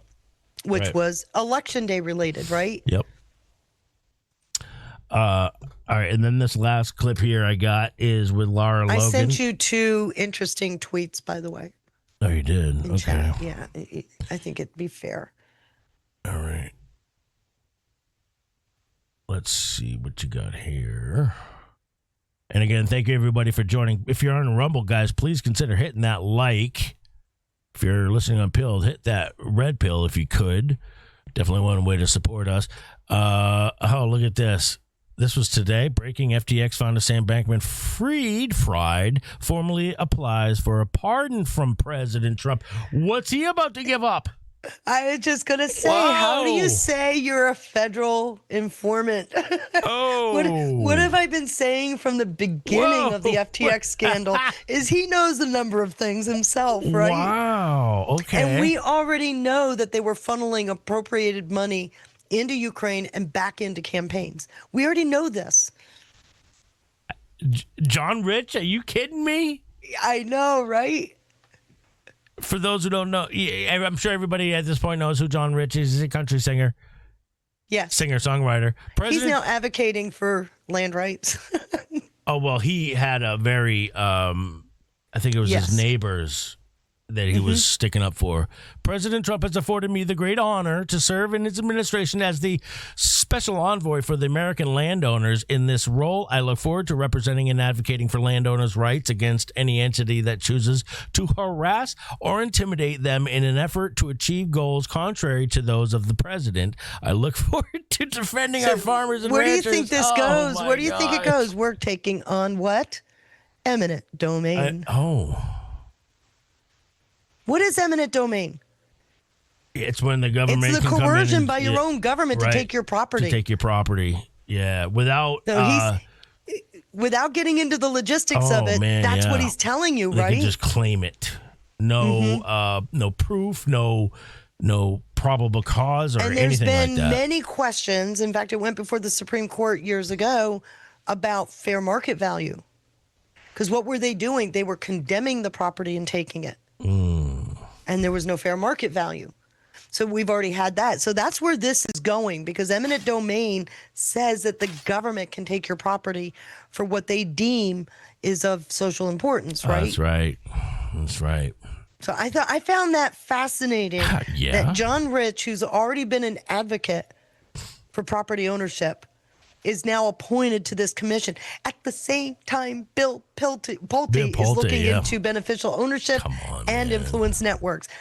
There is just no coinky-dink here, right? Things are really playing out interestingly, guys. All right, here is this final clip. Investigative journalist Lara Logan drops bombshell, says U.S. went after Maduro because they rightly knew Venezuela rigged the 2020 election with Iran and the CCP. Not to be confused with China, I suspect, and or Xi. I I think it's appropriate to separate the two, right? I think it's not only appropriate, it's necessary. Okay. Because Trump has been obviously working with Xi. With Xi, And yeah. supposedly there's somebody in custody in China about this. We haven't heard much about Claims it yet. an eyewitness is in custody. Well, that claim, I think, is related to Maduro. the two, not just Maduro, you got two generals, remember? Oh. One that came into custody in June of 25 and another one that came into custody, I think, January of this year. Yeah, okay. All right. All right, so this is really rather interesting, guys. Take a listen to this. By the way, this gets me excited because of the Neville Roy Singham connection. Oh. That's what gets right. me excited. I think we're circling that wagon. And then after this, I have a few other quick updates, unrelated updates, but for now, take a listen. And with all due respect, I say this. The Trump administration went after Nicolas Maduro in Venezuela because they rightly knew they had worked for 12 years on an indictment on Nicolas Maduro. Right? Venezuela was directly involved in the theft of the 2020 election. They stole that election from President Trump, working with Iran, working with the CCP, working with others. We know a lot of the details because there is a Venezuelan, very senior Venezuelan, sitting in prison who was actually a witness, an eyewitness to the theft. But what President Trump's administration did not do is they did not go after all the other people in Maduro's administration who were involved in the theft of the 2020 election. You know what they did instead? They took the woman, Delcy Rodriguez, the vice president under Maduro, and they made her the president. And that is because, from what I understand from people dealing with this firsthand, that's because, among others, the intelligence agencies were convincing the president, oh, you can't risk having the regime collapse in Venezuela, that's going to hurt you and so on. Delcy Rodriguez and her brother Jorge Rodriguez, who presided over the theft of the 2020 election, are 100% complicit in the theft of elections in 72 countries worldwide. You want to know why President Trump doesn't get the support that he needs from a country like Spain? Because the cartel in Venezuela, the cartel that runs the country, Cartel de los Soles, they selected the Spanish prime minister. Why does America get all this heat all over the world? Because the globalist, Marxist, Islamist alliance that has these cartels as their army, they all work together. So we don't face one enemy. The election in LA, the corruption there, the corruption in the system, this isn't about one enemy. This is about all of America's enemies working together. And all of those illegal immigrants in that sanctuary state of California who not only distort California's representation in the House, but who also they're on juries, so they're involved in the criminal justice system. I mean, all of these people, what they're doing is they are diminishing citizenship. They want to take your individual sovereignty and your national sovereignty, and they want to make it mean nothing. And that's what they're in the presence of doing, in the process of doing. And what did they do at the same time? They imported the most violent people from Venezuela's prisons. Do you see, Benny, how these things line up? Smartmatic and Venezuela being involved in the theft of the election is only one part of it. Flooding the country. Cartel, Tren de Aragua is the cartel everyone knows about. They're like the ultra-violent army, sort of the dumb guys that do all the violence for the Venezuelans. They were created by going into Venezuela's prisons and recruiting the most violent people and creating this organization that is a paramilitary force. It is a violent, armed, trained paramilitary force that was infiltrated into out towns and cities. And these are the people that are in front of the ICE detention centers and helping to fuel the protests. So you have them, they fight on every single front. Elections is one front. It's only one. And the idea that you can have a Marxist, when Marxism has forced out 8 million Venezuelans, has failed people worldwide, has been responsible for the death of how many people worldwide, and we are still glorifying it and glamorizing it. And where does much of that propaganda come from? It comes from the city of Hollywood, comes from the city of LA, coming out of Hollywood. So these things are tied together, and you can't fight on one front. You have to fight on every front, and you can't pretend that LA is just a city in the West, on the West Coast. No, what happens in the state of California is actually tested there, and then it's proliferated all over the country. Do you agree with that? Largely. I think what she misses is the international component. Remember, Trump pretty much cornered the CIA, right? When you talk about American intelligence, right, it was the CIA that was brokering all of this. And he pretty much cornered the CIA. He used their own assessments against them. Mm-hmm. And then he gave Dulce Rodriguez the presidency. Mm-hmm. And what did he keep saying about her? She better cooperate. Yeah, and she seems to would be pay. Remember? Yep. She will pay a very big price. Yep, and he was quick to credit her for cooperating, though, too. And he has credited her. So you've got to ask the question. It isn't about opening up the petroleum reserves, because I don't think she gave a rip. But I think there was a threat on the books for something bigger, because that's human rights abuses.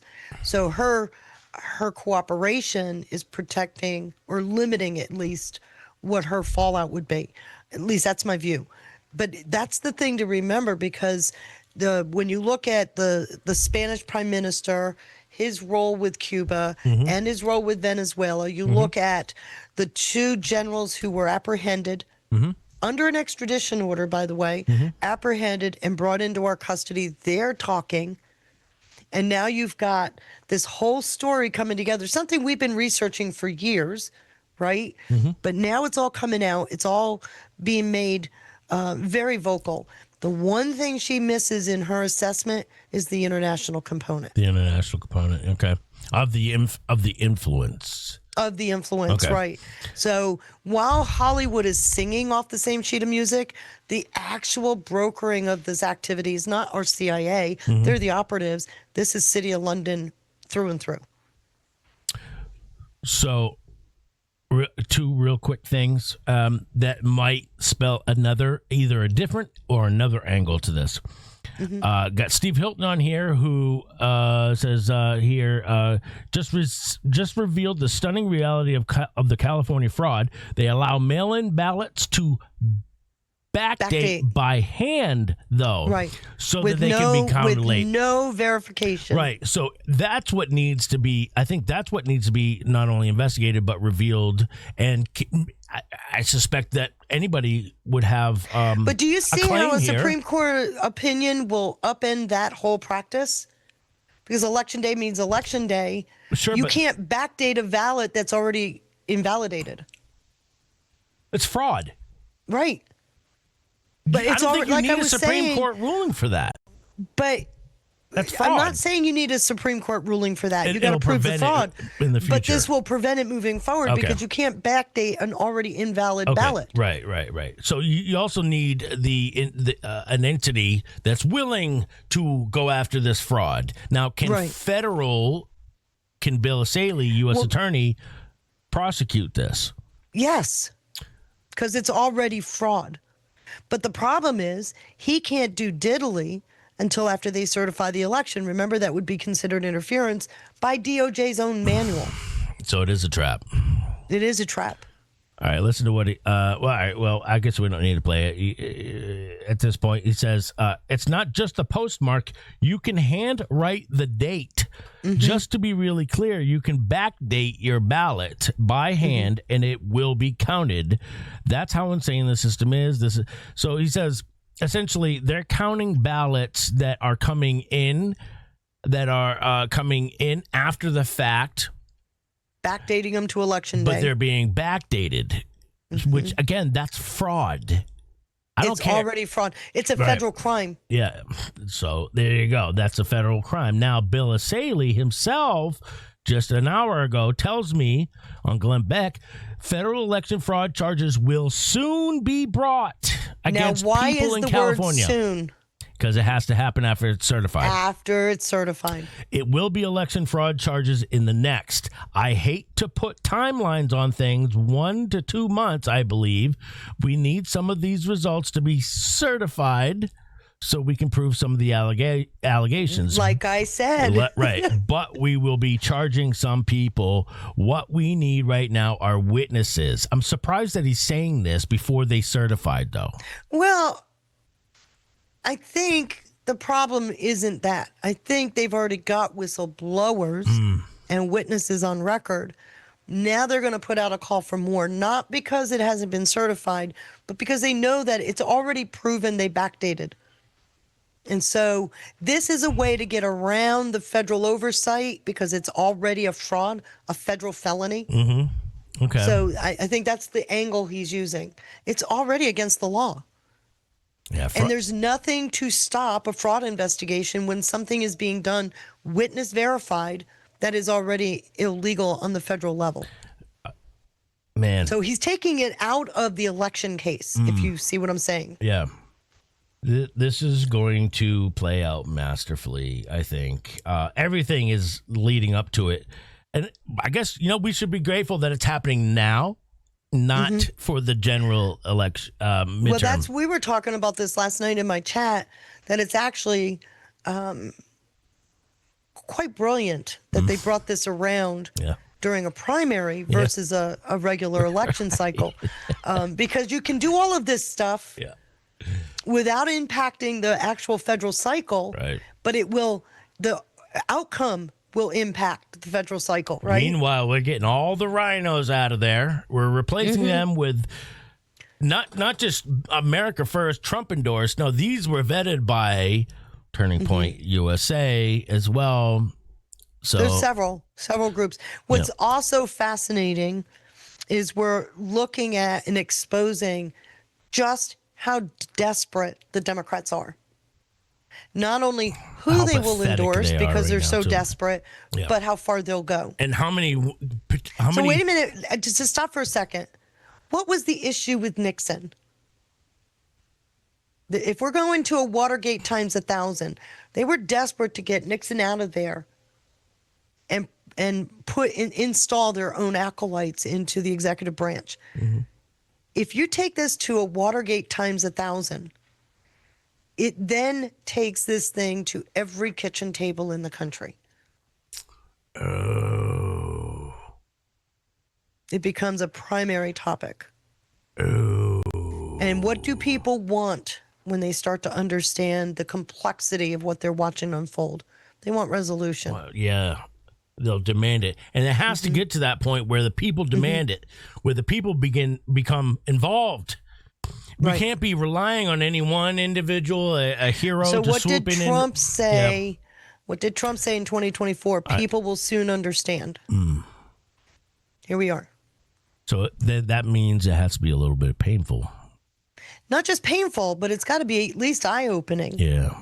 I mean, for those of us that have been researching this, there's not a lot of new news here. Yeah. But what we are seeing, the way they're rolling this out, is it's extremely eye-opening. Not that the crimes are old crimes.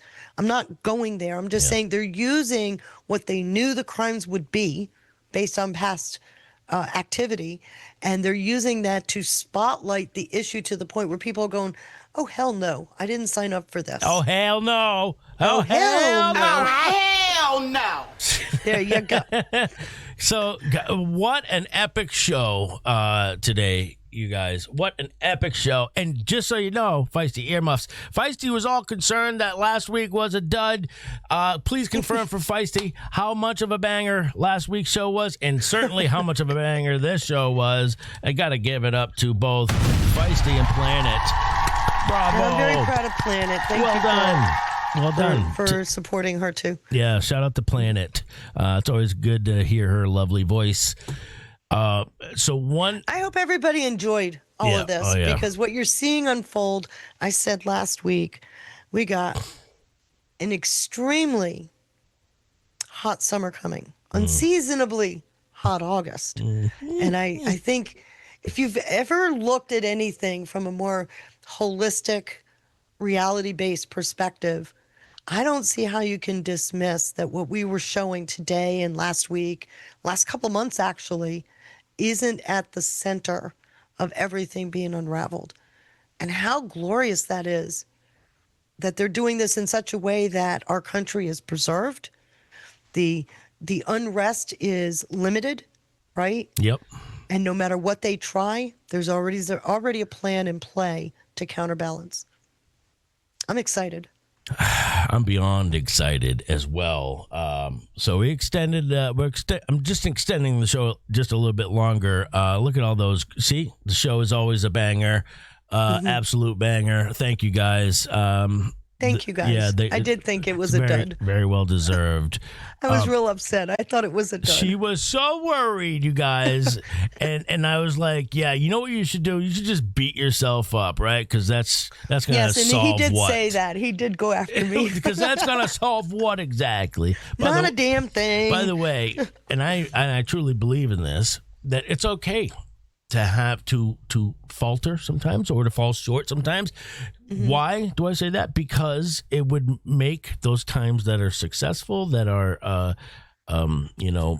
improvements, it makes them better, right? We wouldn't understand what am I getting better? Is that, oh my gosh, an indice? It goes without saying. Well, thank you. Certainly, but it's the slide. You have to admit, it's the Chat GPT slides, right? It's not so much the research; it's how pretty they look. You do got to give a good prompt as well. So yeah. What will be the resolution for Pratt? I Am Taylor asks. That's a good question. I actually think it comes down to, with all of this stuff coming out, a resounding failure of the Pratt campaign. Yeah, remember, fraud vitiates all. So I can't guarantee it. Of course, anybody who would guarantee that, that should draw up a red flag for you. I Am Taylor. So, right. But what I will say is, I'll tell you what I'm going to look for, and I'm going to look for fraud. Fraud, which vitiates also. Well, I think a big question you raised last week was the fact that tattoo is new, which makes him a show. Oh, Plattner? Yeah. Matter of fact, Plattner is actually propped up. I actually have found the individuals who are propping him up. A pair of socialist political operatives, by the way, named who are LCCHR connected. I took that further. Daniel Moraff and Leanne Fan, who determined that another prospective candidate had a, quote, skeleton in the closet. Did they do their proper vetting? They thought they did, or they said they thought they did, but I doubt it, because this stuff is front and center. Before we get you guys out of here, and I don't know if Johnny's going live or not, but we'll raid some badass patriot next. I just wanted to say, look, there was a 7.8 magnitude, totally unrelated, 7.8 magnitude earthquake in the Philippines that happened yesterday and last night, and we were told there were tsunami warnings, and it looks like the tsunamis have started. Prayers up for everybody, kids, everybody going in the Philippines right now. Guys, check out this footage. It is wild. I am praying they were able to get people out of there in time. Oh, God. I was watching some of the footage. We were playing some of the footage last night in Patriot Theater.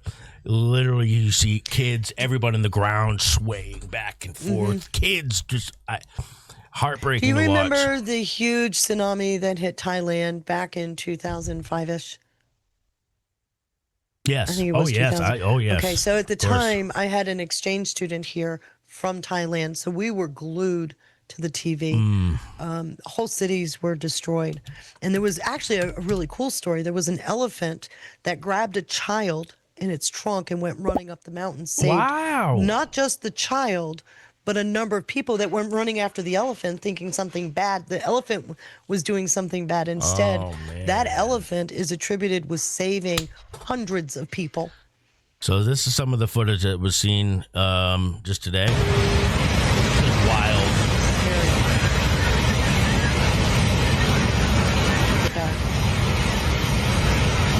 Wow.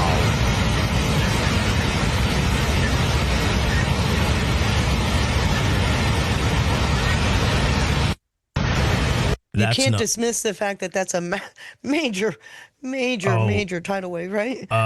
This is the current situation in Playa La Tunas, where the sea level has risen and continues to increase, generating concern among residents and even visitors. Check this out.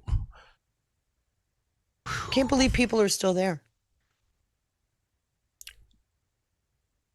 Oh my gosh. By the way, we got Casey with a holy ship drop. Oh! Thank you, Casey. God bless. And DC with a pair of banger shades. Thank you guys for your support, as well as Jason with a cookie earlier. God bless. And then I got 2 other short ones to show you the scale. This reminds me of the one that you were just talking about in Thailand, right? Taiwan. This looks just like it. It does, doesn't it? Why would you be standing there? There were people that went out when the water receded first. Went out and were looking. Idiots. Never forget, Alex was crying when we were watching. Oh my gosh. ¡Ábrele protección civil! No, dude, get the hell out of Dodge, bro. Go. Get far away from the coast.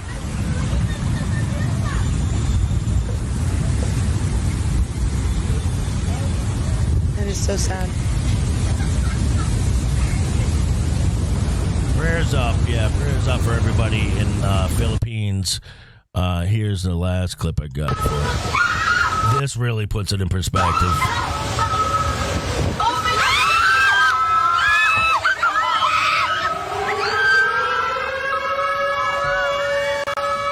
Wow.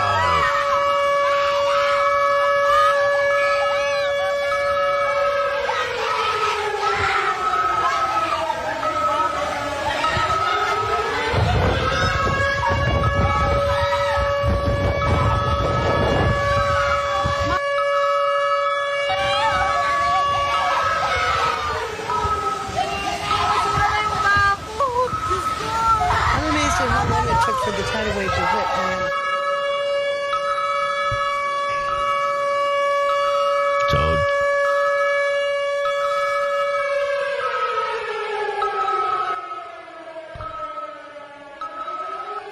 yeah, that is heartbreaking to see, man. Prayers up, everybody, for the Filipino, which are good people, man. They're just good people. And this was what, around noon, right at noontime. Mm-hmm. Yeah, the earthquake was just before midnight last night, I believe, about 10:30, 11 o'clock. Yeah. I think it was a little earlier than that. Duppy, we were talking about it last night, I think right at the beginning of the show, which we started at 8. Some people are saying, they're calling this, some people are calling this an 8.2 earthquake. I've heard 7.8. Yeah, 7.8. Holy cow, just fed up with, just donated 900 gold pills. Off topic, Feisty. Don't 900. ever feel you have to defend. I love this. I couldn't agree more, Feisty. I couldn't agree more. Thank you so much for that. Please let this be the last time you ever have to hear this, because I couldn't agree more. She says, don't ever feel you have to defend your faith. You've put out great information, and it's on others to get past prejudice and validate it. Just fed up with a comment of the day. I wish I could give back the gold pills as a thank you. That's a gift. She's right. Wonderful, thank you. She's 100% right. And this goes back to something else Well, you and I have been it talking gets about. frustrated. I know. It just gets frustrating. You do your research, you do the dig, you find all this great information, and it doesn't get reviewed because it's Catholic. If you're, and it's like, that was the I other don't thing. understand. That was the other thing I learned about KKK yesterday. It wasn't just that they were adopting anti-communist and xenophobic ideals. Right. You know what the other one was anti-Catholicism, by the way. It's always, always goes back to that. That was the KKK adopting They that. weren't just against blacks. They were against Catholicism, if you recall, in the very beginning when it was formed. And so it always comes down to, And I wish people could see through that construct and They realize are by beginning to. definition it's divisive between race, between religion, and that's the number one on the scale for making us so divided that we stop reasoning. You know, the tides are changing in that. I'm glad to Right? see that finally, because it's been a very hard road. I know it has. If you're confident about it, you should never have to feel compelled to defend it. I'm with Just Fed Up 1,000% on that. And I that's, appreciate it. And I would encourage you. There's a word.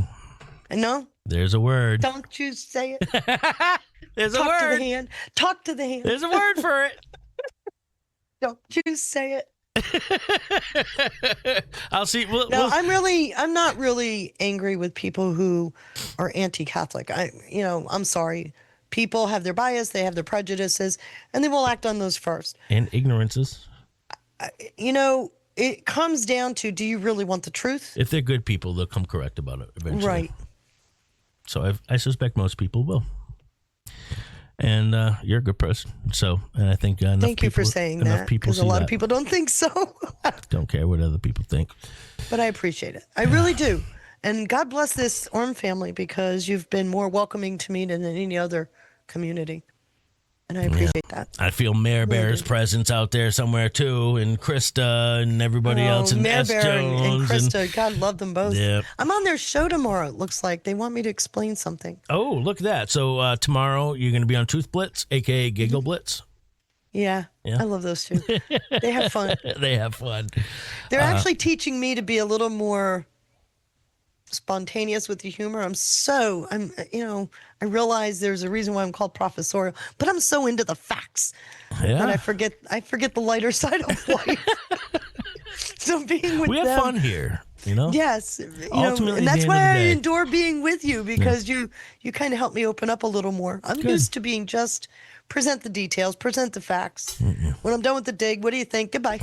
Yeah, no, this has to be fun. This has to be, look, I want to be able to look back and say I made the best and the most out of what we had. So, I'm not a person that looks back and have regrets. There are some regrets I have, and some I do voids, have some. but I think we all do. I think that's fair. largely I forgive. Not a lot of us are perfect. I forgive. Well, actually, I only know of one. And And because of him, we have life. So. Oh, that's right. Yeah. Praise Jesus. Rejoice. We're going to go raid Johnny, guys. Thank you all for joining. Thank you, Feisty, as always. This was a hell of a show. I appreciate it. And we got just under 3 hours, so people will be more likely to rewatch this one. I'll try to upload this on YouTube as well. So God bless. I will talk to you soon. Have a good day. Good night. Good night, everybody. I'll see you tonight for the America Rising News at 9:30 p.m. Go show Johnny some love. God bless. Stay safe. Stay dangerous. Peace.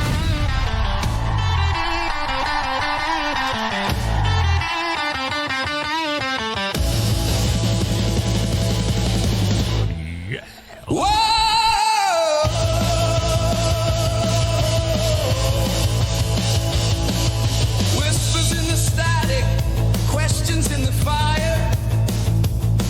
The veil is torn and the seeker never tired.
poison, eyes of flame, unmasking the players in the shadowed game, where the silence breaks, the hidden shakes.